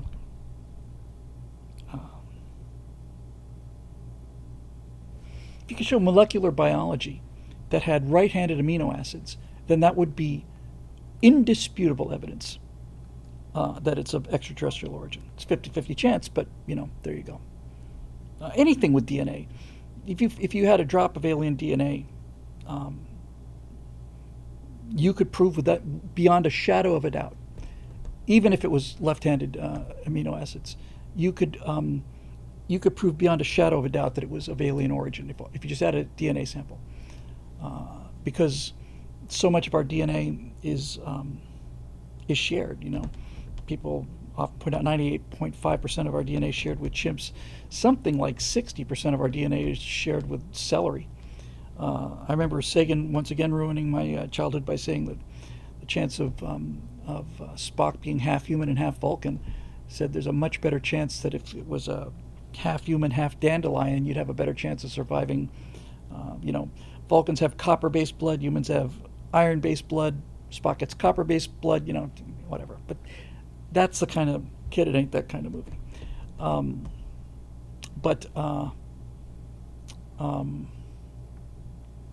Dave Big Boudet says 50% of banana DNA is also human.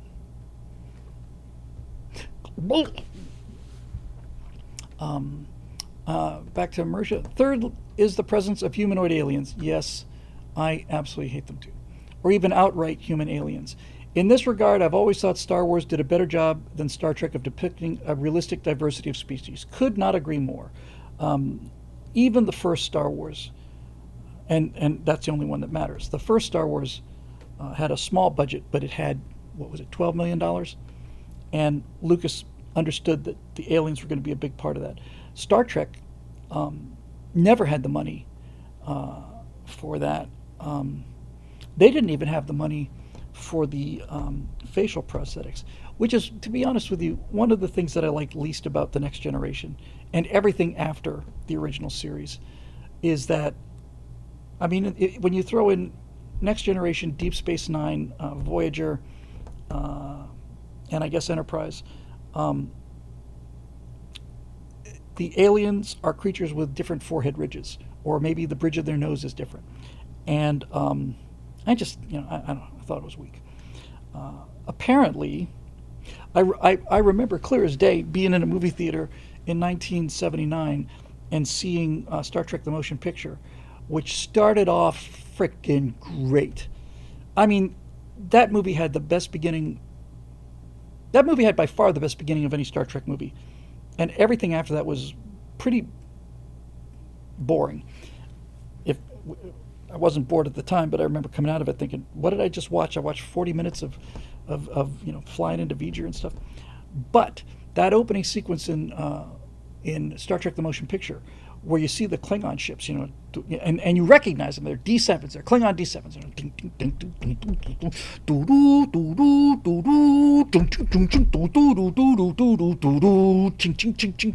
So holy crap, these guys are not fooling around. And they added a lot of greebles and stuff to the D7s.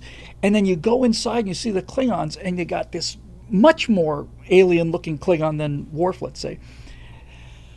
And I just went, man! And then they fire their measly photon torpedoes into V'ger, and then they make a run for it, and it's like, foolish Klingons. Typical Klingons, right? Here's this enormous, overwhelming force, and we're going to immediately attack it. But that's what Klingons do. And so to answer your question there, that was like a electric thrill seeing those Klingons. I didn't see the episode, but and it might have been Deep Space Nine or something. I don't think it was Next Generation. But I think what was the show that did what was the show that went back and did The Trouble with Tribbles?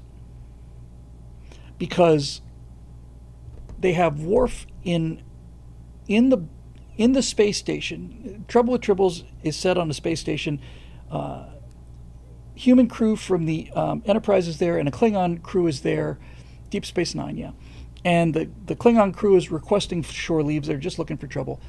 And the Klingons in the original series were just swarthy, humans, just with, Texas dirt on their face. And, and they kind of Oriental looking with the, the goatees and things. And wasn't it in Trials and Tribulations? Wasn't it where they, where Worf is there and they ask him about these really humanoid Klingons, and Worf says, "I don't want to talk about it." Something like that. That's all I needed, man. That's all I needed.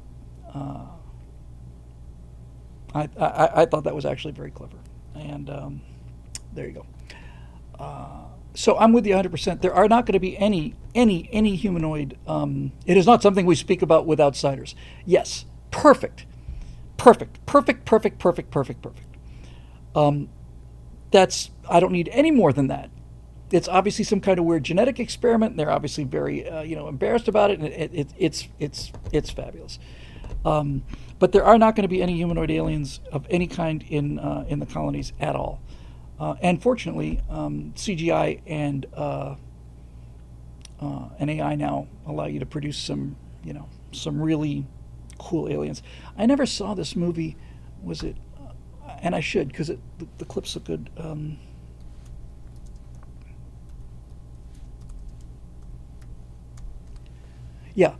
Life. That alien looked really impressive. And the alien in, was it Arrival? Yeah, you can definitely get there now. But, boy, it was a long time before you could, so there you go. Back to the end of the question. Thirdly, is the prevalence of humanoid aliens or even outright human aliens? In this regard, I've always thought Star Wars is about Star Trek regarding the diversity of species. And again, our immune systems would make copulation untenable without some sort of tech made to bridge the gap, or even test tube babies carefully crossbred in a lab. Yeah. Come on. What was it?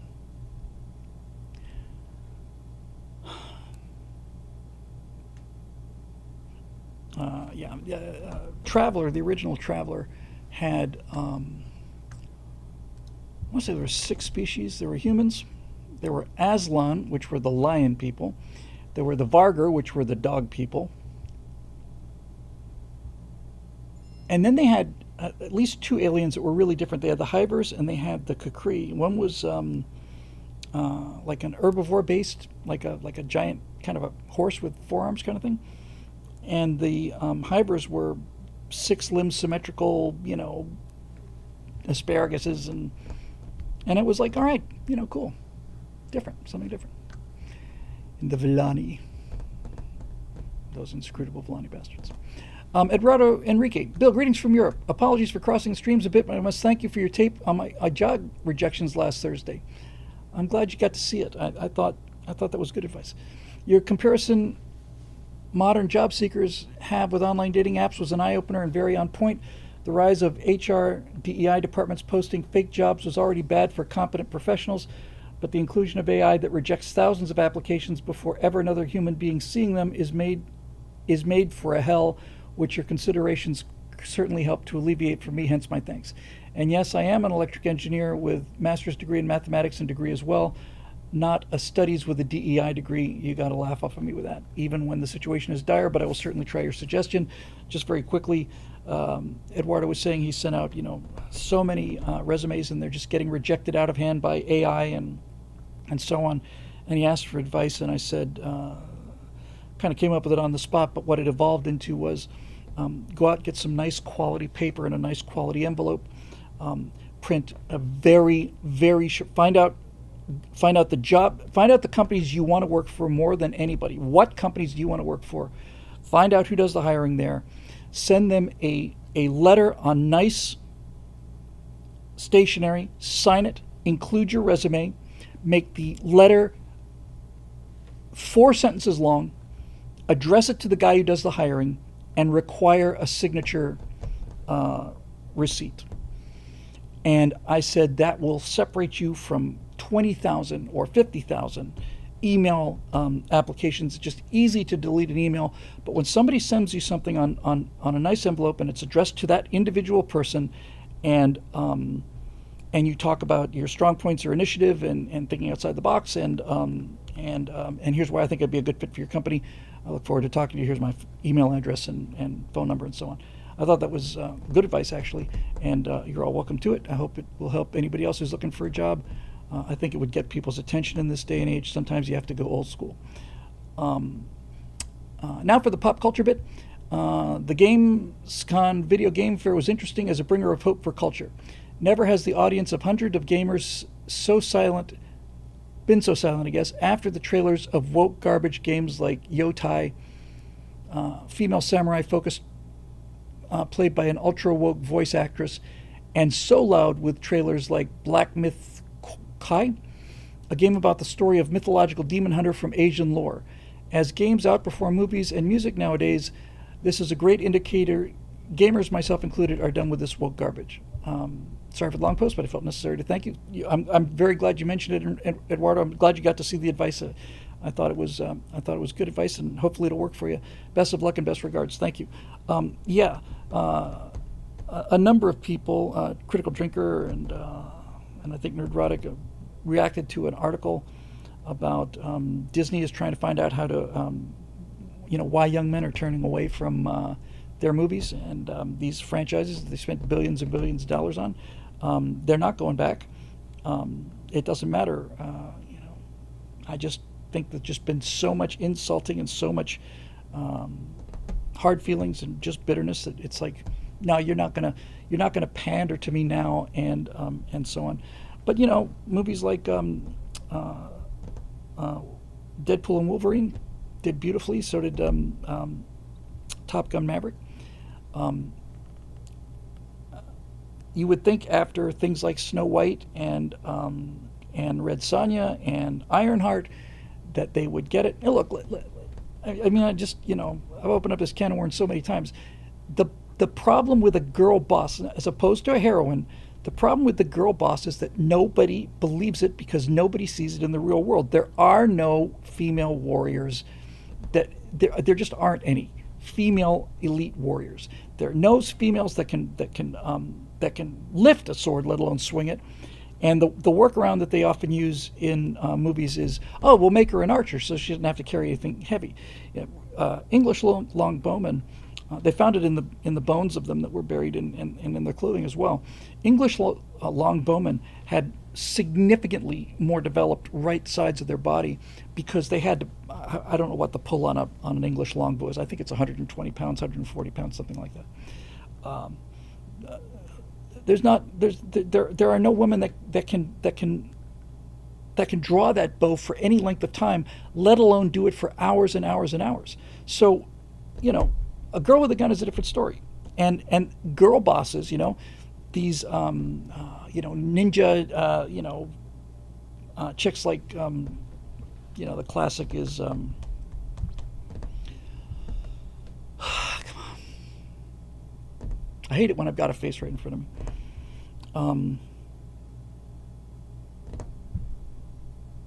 Anyway, you know what I'm talking about. And in Lord of the Rings, Galadriel with this, waif-thin, funny-looking, nasty, mean-spirited, skinny chick, teaching grown soldiers how to, use a sword. It's like, don't believe it. The great thing about the great female characters that do work in science fiction would be Ripley and oh, come on, Bill, you're starting to fade here. Sarah Connor, is that they don't want the job. That's what makes them believable. They don't want the job. They both start out as just not just normal women. Most people are cowards. Most people you see an alien, you're going to run. But they start out as very believable people who are forced to do, and it goes, I think, much more to the point. The reason that Ripley and Sarah Connor work while none of the other ones do is that Ripley and Sarah Connor, Rings of Power, sorry, Ripley and Sarah Connor are doing it for their kids. That's why they're exhibiting this kind of courage, you know. They're doing it. The male writers that wrote these characters understood that the only time females will charge into a room, the only time, is when their children are involved. Marusha says, so a woman can only be a warrior if they're also a mother? No, that's not what I'm saying. I'm saying women can essentially never be warriors. When their maternal instincts kick in, they are ready to fight, but it's not that they want to fight. There just aren't any. I'm sorry to be the person to break it to you, but there aren't any. I'm not saying there aren't female soldiers, and females are barred from combat assignments, direct combat assignments. I'm not saying that women can't fight. I'm saying that the amount of pressure that was put on the Defense Department to get a woman SEAL to graduate was enormous, and none of them were able to do it. There are some first-rate female pilots and some first-rate female fighter pilots. In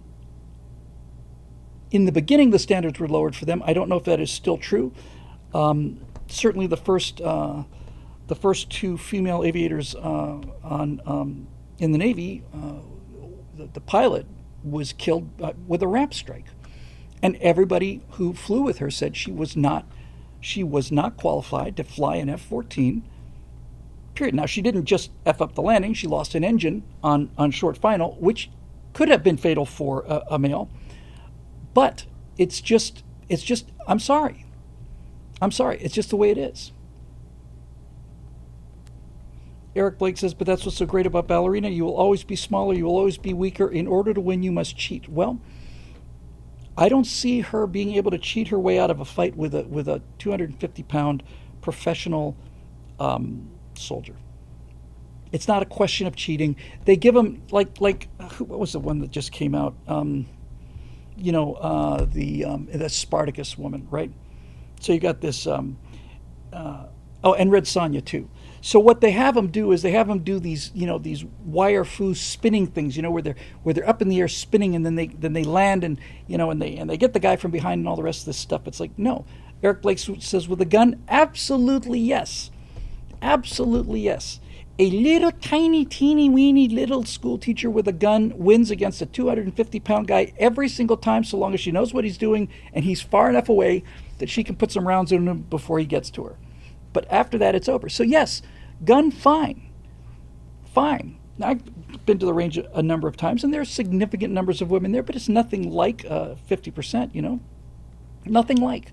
And this is why people don't believe them, because there's no... Because it's wish fulfillment on the part of feminist writers, and it's also revenge porn. It's like, oh, I'm gonna write this movie where this super strong woman just beats up men everywhere she goes, and it's like, okay, have fun with that. You never see that in the real world. You never do, and it's just that simple. People who understand the reality of this, I know some people don't like it. Most of the people watching here are realistic enough and have no desire to. The women have no desire to be men, but the short form, I've heard a man say this and I've heard a woman say this. But basically, what the woman says is, if I hit you as hard as I can annoy you. If you hit me as hard as you can, you will kill me, and that's it. Scarlett Johansson is a great example of what I was talking about. So.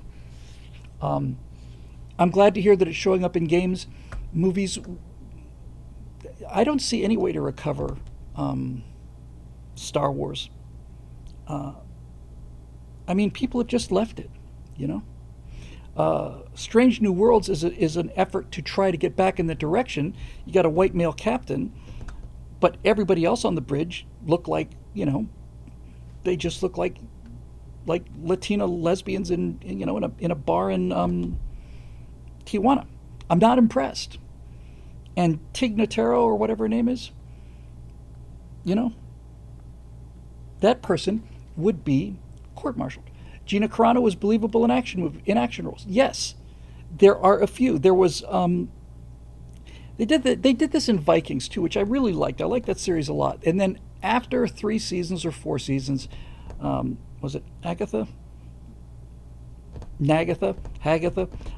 She can't just be a wife or a queen now. She has to be a warrior goddess and start her own cult of Viking female warriors. And I just started laughing. But they did hire one woman who was huge. And I believe that person could at least have a chance. But, you know, I understand the woman's not playing Spartacus. Lagertha. Yeah, she's playing, you know, Diversitatis, you know, Revengus or whatever her character's name. I understand she's not Spartacus. But, yeah, it's like, I don't believe it. And when you don't believe it, you don't get invested in it. Phyllis Knudsen says Strange New Worlds is still from the STD timeline. It's fake Trek. I agree with you. By the way, just, you know, it may not seem like a big thing to you, but it's a big thing to me. I am going to do the and I'll probably do it with AI in a Starfleet uniform. But I am going to do the Grumpy Old Man's Guide to Star Trek, and the Enterprise is not metallic. Certainly not the original Enterprise. It's not metallic, and space isn't dark like that. The Enterprise is white, and it's. I understand it's not realistically lit, but it's not supposed to be realistically lit. The Enterprise is. The Enterprise is the Enterprise, and nothing like it, and the movie Enterprise, the Enterprise refit, is the most beautiful spaceship that's ever been created in science fiction. It's unlike anything else. You've got these, you know, the spaceships in 40K are you know, ridiculous, like everything else in 40K, but it works for 40K. They're essentially giant flying cathedrals, and you know, in Babylon 5, the Earth ships were, you know, real metal and angular, and then, you know, the other alien ships look like they're biological, and on and on and on you go with all these different ships, but the Enterprise is a ship, which is why it pisses me off so much. It just drives me nuts when I see them treating this thing like it's a fighter jet. When you see these Starfleet vessels banking and turning in dogfights, it just makes me want to throw up. You know, I saw a little clip of a original series thing just yesterday or 2 days ago, and Kirk is somewhere, and Spock calls him on his communicator. And Spock says, "Captain, Klingon ship, you know, has detected a Klingon ship, and it's approaching rapidly," and it's just out there by itself, and it's coming at you, and it's like, you know, you're looking at this thing from, you know, hundreds of thousands or millions of miles away, and it's a ship. It's not, you know, in Next Generation and everything afterwards, these things are shooting at each other from a range of 400 yards. Photon torpedoes. Oh, we missed. How far away was he? Is it 600 yards? Oh, well, that's beyond your maximum range. And we're not going to put any guidance in these photon torpedoes either. Now, in the original Star Trek series, the photon torpedoes looked unguided because they looked like balls of plasma. But once we have torpedoes that are like torpedoes, they put a guidance unit on the one in Undiscovered Country. Right? Don't we have sensors to detect nebulae on our science mission, says Uhura? Yes. Couldn't we attach that to a photon torpedo in, you know, 20 seconds? Absolutely. Come with me, Doctor. While you're down there, give some thought to putting a guidance system on the rest of the photon torpedoes. You know? All right. Combat at light seconds would be weird, yes, but I'm going to do it, and I'm going to do it right. And I know the strengths and weaknesses of energy-based weapons. I know the strengths and weaknesses of kinetic weapons. I know the strengths and weaknesses of particle beams and all of that stuff. Missiles, all that jazz. So, Reliance photon torpedoes took out Enterprise pretty well. Yeah, but they were firing it, I won't say point blank range, but it's essentially docking range, right? When they finally get the Reliant to open fire, you can see the ship. How far away is it? Maybe half a mile. And then when the Enterprise D goes, makes it the run through the Death Star, like the Millennium Falcon. I bought it for the Millennium Falcon. Not only bought it, I was in it 100% with the Millennium Falcon. But when you see the Enterprise D going and rolling and banking, and Data's doing this with a keyboard, it's like, if you want to be Star Wars, be Star Wars. If you want to make Star Wars, make Star Wars. Phasers are energy rays, and we don't travel through wormholes in Star Trek. We travel in a warp bubble, and you can see the stars moving and all. It's just, I saw it first in. You can't blame this on J.J. Abrams. The first time the Enterprise did the warp sonic boom, the whoosh, I thought, wow, that looked pretty cool. And then after that, it's like, but what happened to? This is a huge thing for me. I talk about this every other week.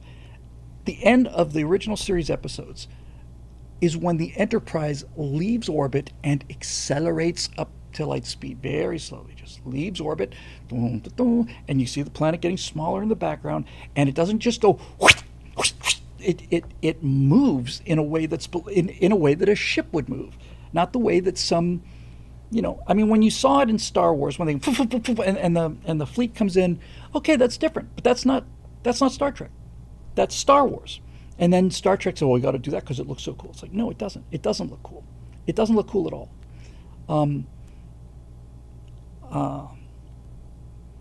I saw one version of Star Trek where the exterior of the ship was in a warp bubble, and you could see the light and the stars bending around it, and the bubble was moving through space. That looked pretty cool. But that wasn't a wormhole.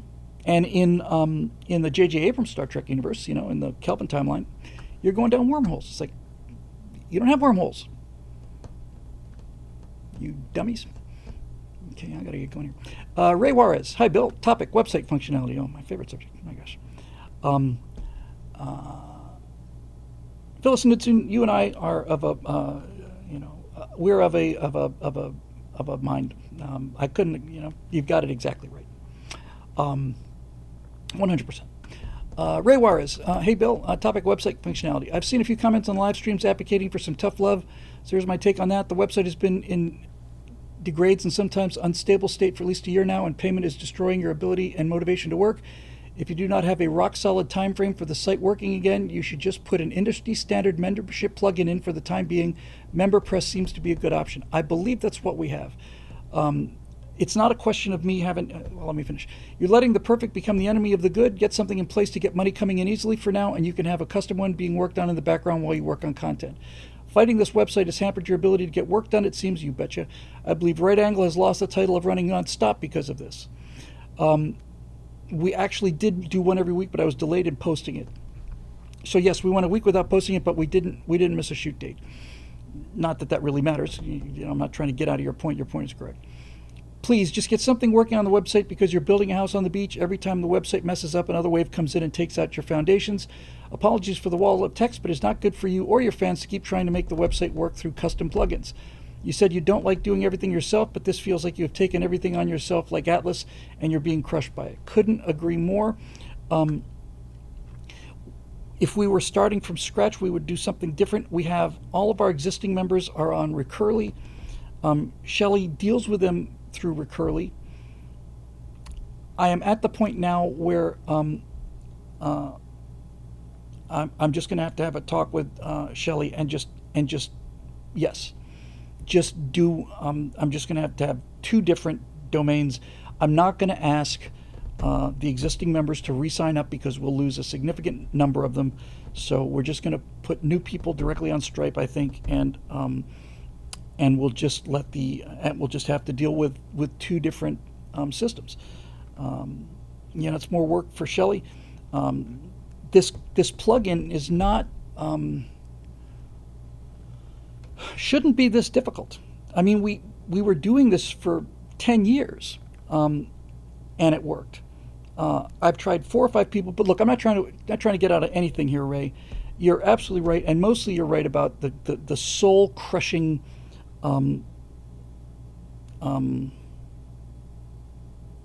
crushingness of it. It just takes me out, and I come in the morning and I say, is this thing working? And it's like, well, we had somebody try to. I was like, I just want to give up. Eric says, I hope that the current members won't have to deal with slow website speeds.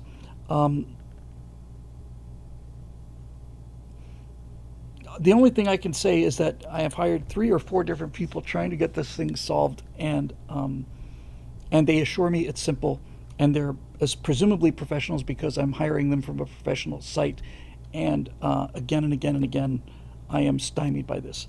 Never once have any of them said, boy, this is going to be really tough. Never once of them have any of them said, Bill, I just don't, you're just begging for trouble. Yes, I am at the point now where I will, I'll just talk to Shelley about it tomorrow, and we'll just set up, it needs to be transparent so that I can't start fresh, Trinity. Thank you for the super chat. If I start, I can't ask the existing members to move, so I'm going to have 2 systems. But it's just out of time, man. It's just out of time, and out of patience. So, there you go.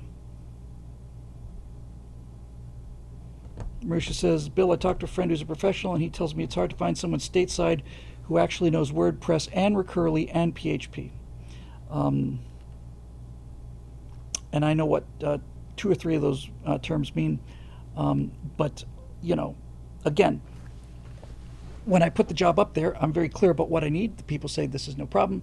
I look at their reviews. The guy who's working on this now has 1,500 reviews or something like that. 5-star reviews. Now, after the fact, it occurred to me he could have spammed all of those things, but I took random, searches. So, there you go. But in any event,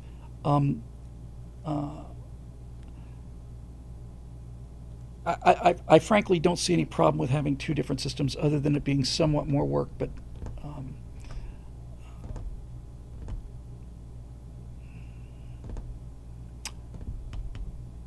But it's without question, Ray. It's time for radical action. And if you've been watching live, you realize today is the day when I just kind of had the last of the stupid smacked out of me. So. I think I will just say, look, what can we do now to put money in the bank, period. He's already got the plugin setting up the membership page, so instead of going to Recurly, I'll have him go to Stripe directly or whatever the case may be. But yes, because it's just nuts. Marusha says, and get alternate funding on Twitch, YouTube up in the meantime, since it's easier for passive income. It'll take off stress. Super chats probably helped you for a while. They did. Channel memberships, another thing. I needed the slap in the face. I already got slapped good and hard this morning, and it's good. So I've just that's just done. That's what we're going to do. It's not like I need permission. I know that Shelley's been worried about it because she has a lot to keep track of on the Recurly side, but as long as Stripe can do monthly billings, that's all it really needs, And Recurly sends the money to Stripe. Stripe sends the money to us. So, yeah, we have to get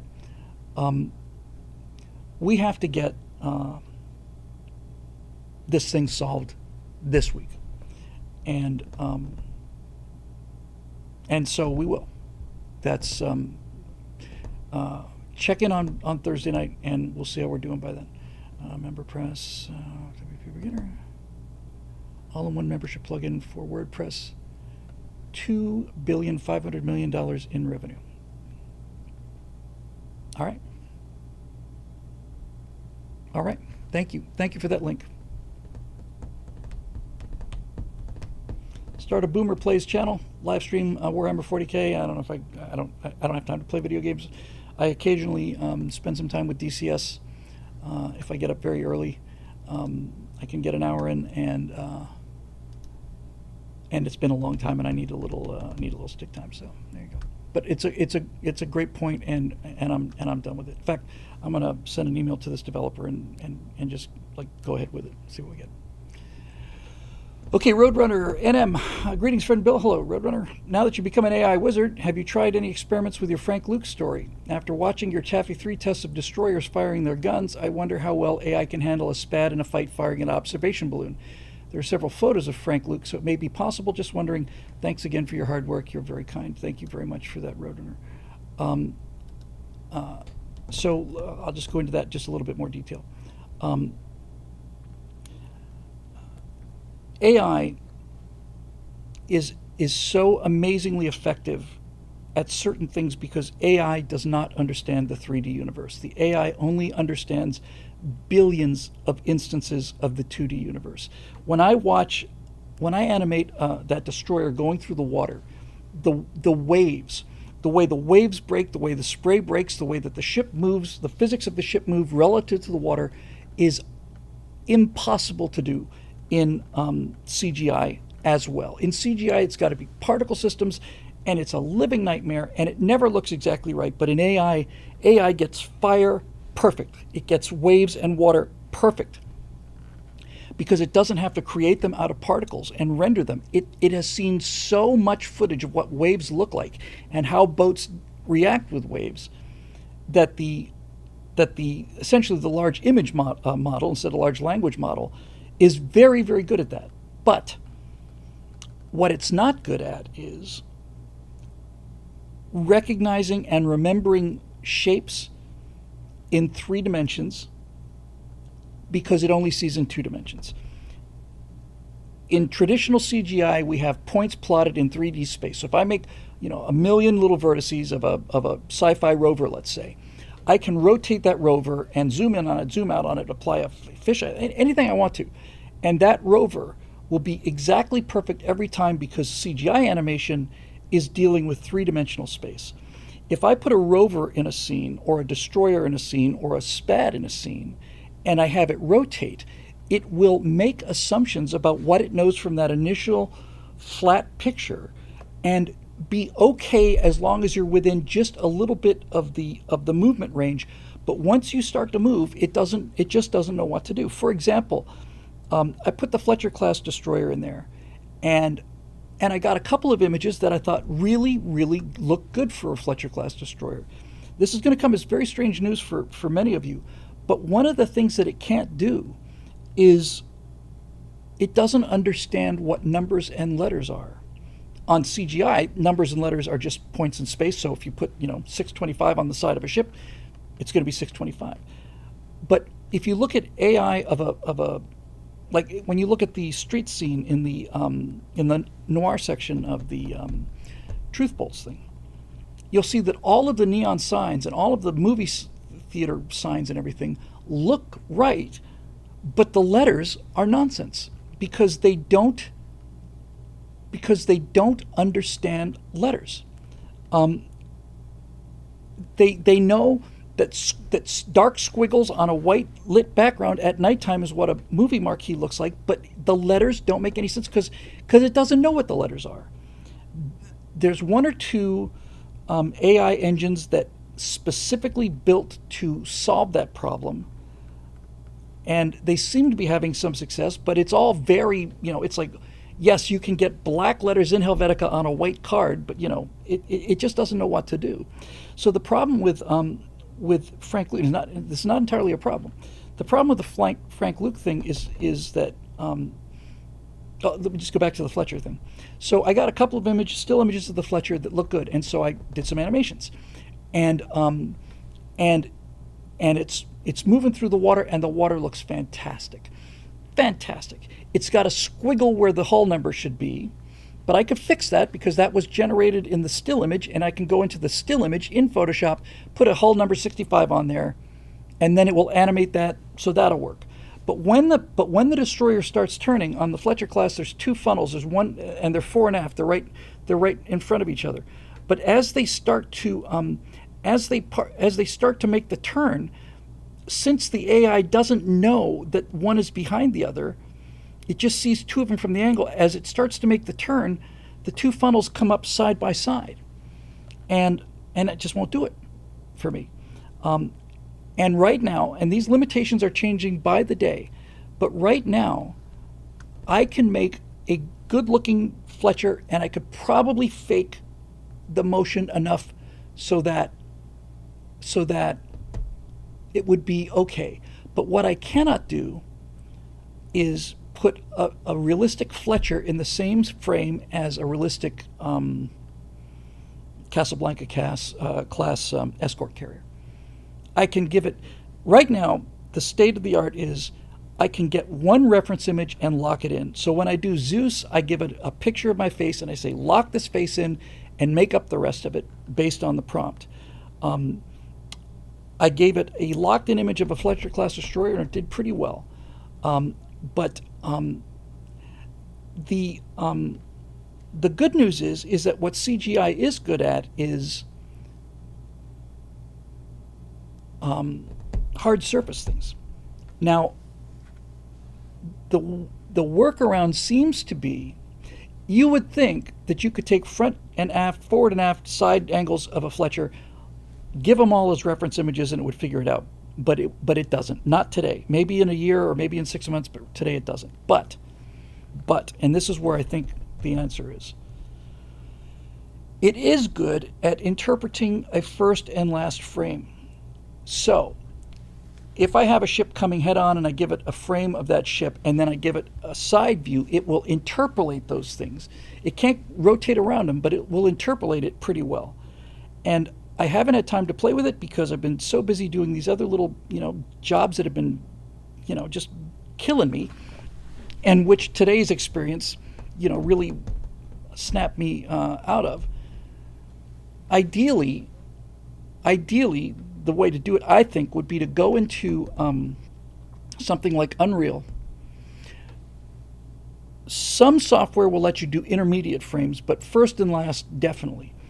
And so the trick will be, you go into Unreal, you put the destroyer at the angle and at the size you want, you get to move the camera in 3D space, in CGI, you have total control over the camera angles, position, everything. In AI, it's a crapshoot. So you go into CGI, you go into CGI, get a model of the Fletcher, put it on a body of water, it's a still image.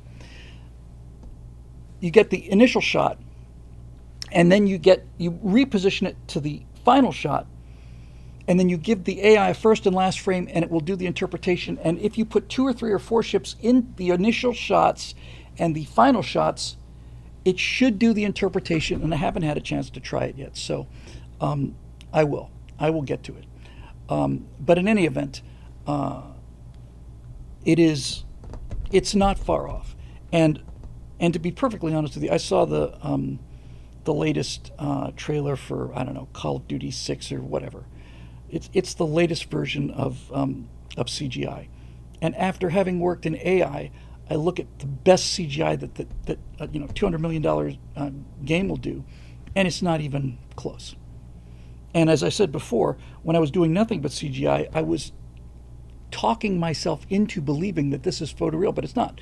I've seen photoreal, and it's AI.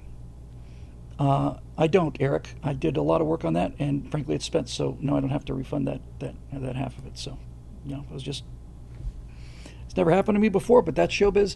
And when they picked up the drive, I said, hey, here you go. I've organized everything the way, whoever you give it to. If they have any questions about anything, just give me a call. I'm glad to help. Be professional about this, and you can't go wrong. So that's how I'm going to deal with it. That's how I have been dealing with it. So I'm looking forward to being able to do a test like that, because the AI will generate the waves. And you can also do the turret motion that way, right? If you got a more or less stationary shot and you need the 2 turrets to rotate to the side and then elevate, you do a first frame with the turrets forward, you do a last frame with the turrets at the angle, and then you can tell it to fire up the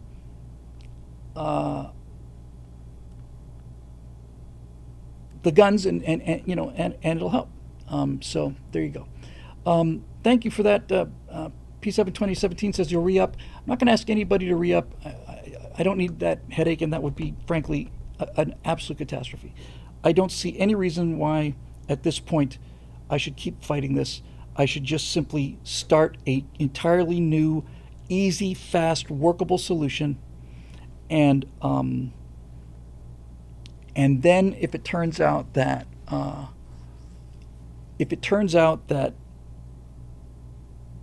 the Recurly members are experiencing a slowdown and the new members who are not Recurly are not experiencing a slowdown, then I might send out an email. I might.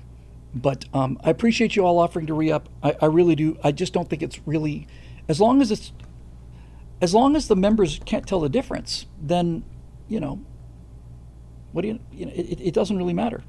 I've just been fighting it because, you know, I don't want to blame anything on Shelley. It's just that she deals with this all the time, and we've got a database, and all of those things are recurring. But I'm at the point where it's like, again,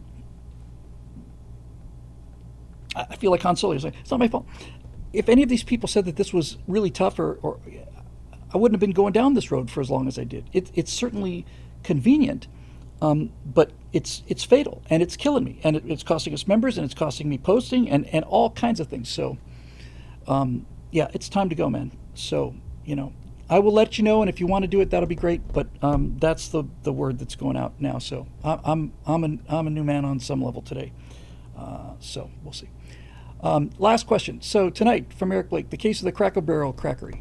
So, Bill, you probably heard by now about what's going on with Cracker Barrel. In the off chance you haven't, the crazy-eyed CEO has unveiled a new logo without the guy and plans to renovate the restaurants to be, put it more plainly, more dully modern. Yes, I've seen the logo. I've seen the new interiors. They're horrific. Needless to say, the stock has plummeted in response. Imagine. Once again, a company run by somebody who doesn't use the product of the company, right? That CEO has never gone to Cracker Barrel. That woman who did the Bud Light catastrophe never drank Bud Light. This is what happens when you hire people based on credentials instead of common sense. And she's doubling down, you know. Yeah, we want to make it the Cracker Barrel for tomorrow.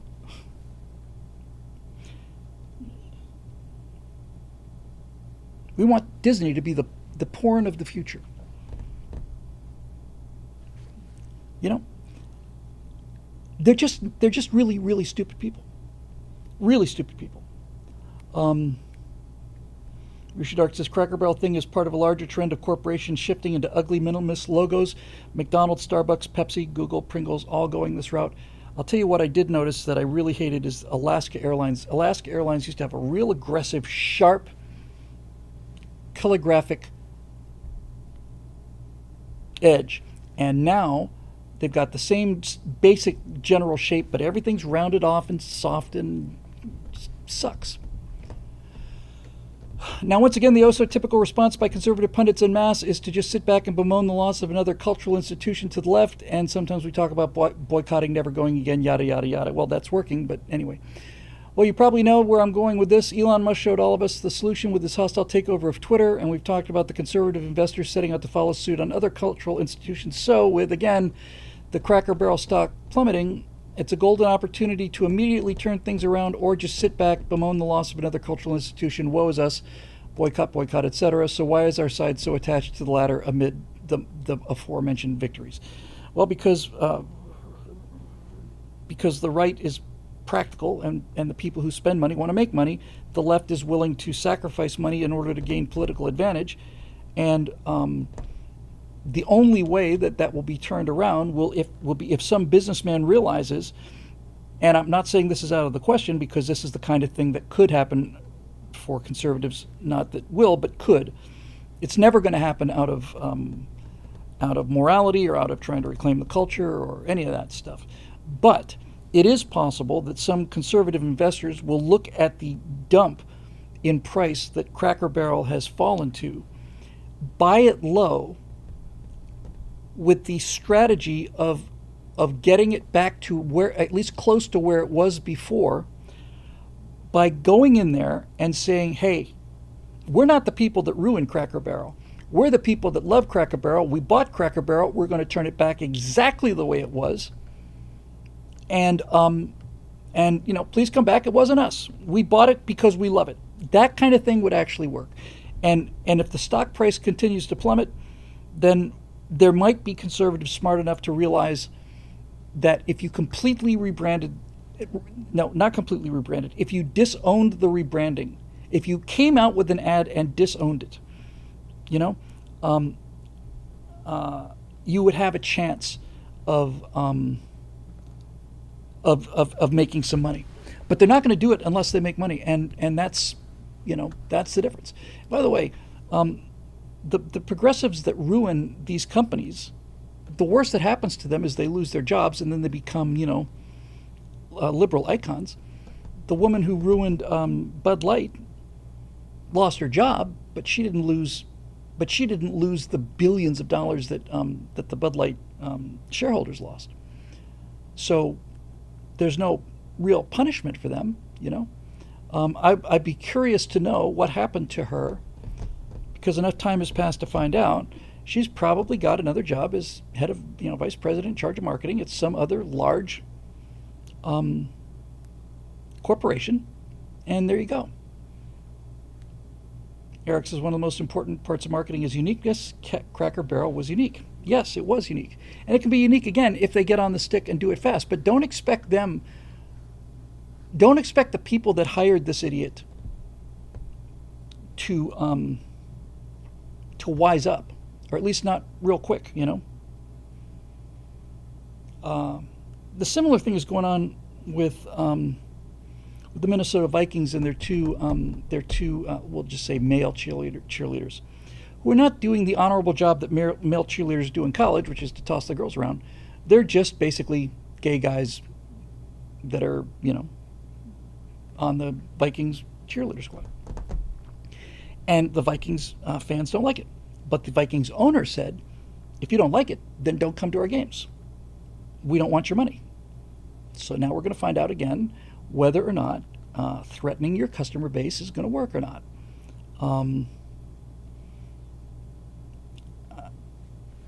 It's wrong. I'm sorry. It's wrong because it is so opposite the brand. It's wrong because they're just shoving your face in it, and they know that it's going to cause a reaction. I think that the visceral kind of revulsion at this is 50 parts watching men moving like women, and 50 parts anger at the knowledge that the people you're supporting are rubbing your face in it. So screw you guys. This is what's happened with men in Disney, and they're like, screw you, we're done. No, well, how do we get you back? You don't get us back. You don't get us back. You've called us racist, morons, idiots. You've told us, we're bumbling idiots. We're Indiana Jones is there and Han Solo is there to make the girl boss look like she knows what she's doing by bumping into walls and things like that. Oh, okay, man. Okay, you've destroyed it. Congratulations, you did it. Now it's gone. We're not coming back. We're not coming back, and I am totally fine with that. Eric Blake says, if we're talking about straight guys who got to hang out with a squad of hot babes on a regular basis, more power to them. But seeing those ladies pose with the ladies in the ladies' room, oh, I didn't notice that. Is that true? Okay. Yeah, if you had some manly men out there who were just tossing these babes around and acting like men, then the guys in the audience would go, lucky bastards. Nobody, at least not me, and hardly anybody I know is a football. I can't think of a single football fan who watches male cheerleaders being the bottom of the pyramid. Nobody thinks those guys are gay. Most of them think, son of a bitch gets to ride the bus with these super hot babes. But that's not what this thing with the Vikings is. I'm not afraid to say it. It's not a question of, gee, I hate this or I want anything bad to happen. It is something that is a physical kind of a biological revulsion. It doesn't anger me. It just like I don't need to see this. It's just wrong. And okay, you want to put them there in front of me, between me and the action in the stadiums? Okay. Risha says it's not fear, it's disgust. Yes. And that's why that term phobic is such a ridiculous term, Oh, you're transphobic. There's a couple things I'm afraid of in life, but trans people, not so much. There you go.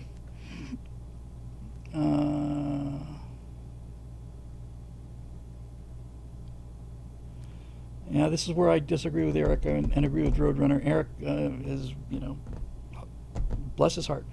He wants Disney back. He says Disney gets guys back by getting subject to a hostile takeover by conservative investors. I think we're way past that. And Roadrunner says never going to happen. Disney is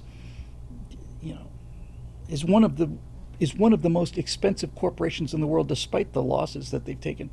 And it's not something you put together, with a group of neighborhood friends. So there you go. Swamp Rat says, I still haven't forgiven Gillette for their toxic masculinity ads back in the COVID days. I haven't forgiven them either. So screw you guys. There you go. But, it's just another data point that will eventually sink in to the surviving CEOs who have primarily conservative audiences. It's going to eventually sink in when you get enough of these data points together. Jaguar, Bud Light, Cracker Barrel now. There's 4 or 5 others. Gillette is obviously one, and okay, go ahead. You've done it. You've destroyed your brand for politics. Congratulations. You're out of business. And when there's enough pain associated, then the board members will do what they need to do, and off they go. Problem is that so many of the I cannot imagine most of the Disney board members and significant number of their investors have to be pro woke, because, well, maybe not. They may be so deluded that they buy their own. We can't understand why men aren't coming to Star Wars or Marvel anymore. Well, they're not. And by the way, I saw something that said that either Gen Z young men or even alphas, I think Gen Z men have swung to the right since 2020, have swung to the right by 44 percentage points. That is an untapped market that I mean to get a hold of, by God. They are the beginning of the hero generation. And the great thing with Jag was what was it? Was the way that you could mispronounce the executive's name.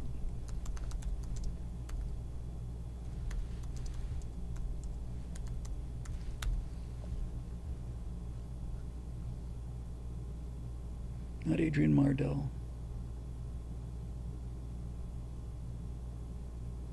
Who was the guy? I keep saying Adrian Mardell, but it was a name that was like a pun.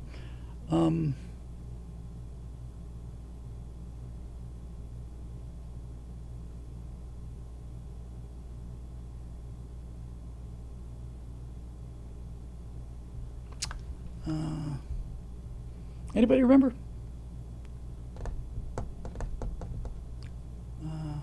It was, come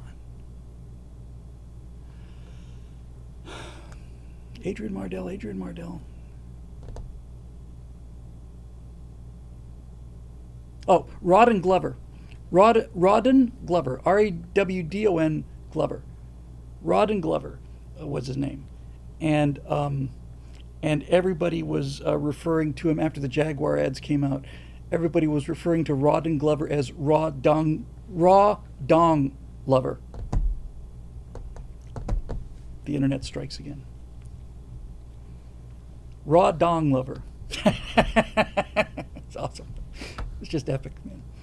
All right, it's time to go. We're a 3-hour tour here at Range or something like that. I have to post a show as usual and get that thing up and catch up and let all this stuff, get going. So, thanks especially for that comment about you got to do something now about this. Yeah, I really do. So,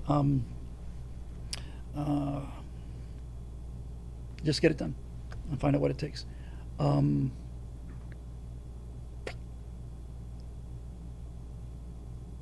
Okay, and it may be that the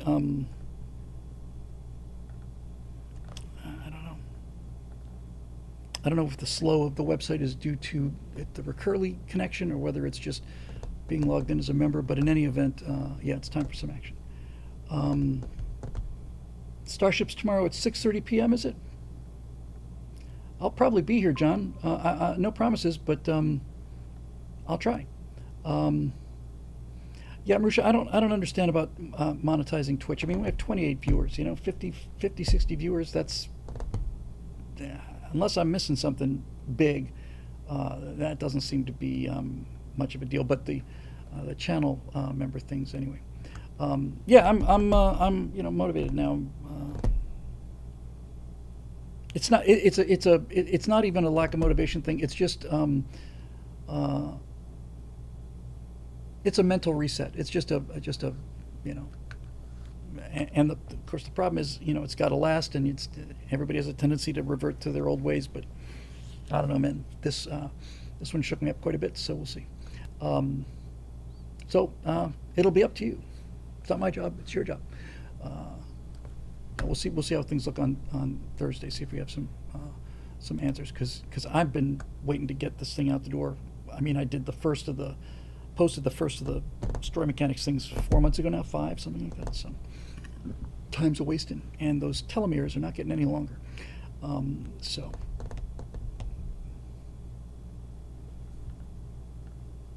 Okay, we'll see. All right. Well, thanks everybody for joining us, and we will see you. Might see you tomorrow, but we'll certainly see you Thursday for the Stratosphere Lounge. So thanks for being with us, and we'll see you then.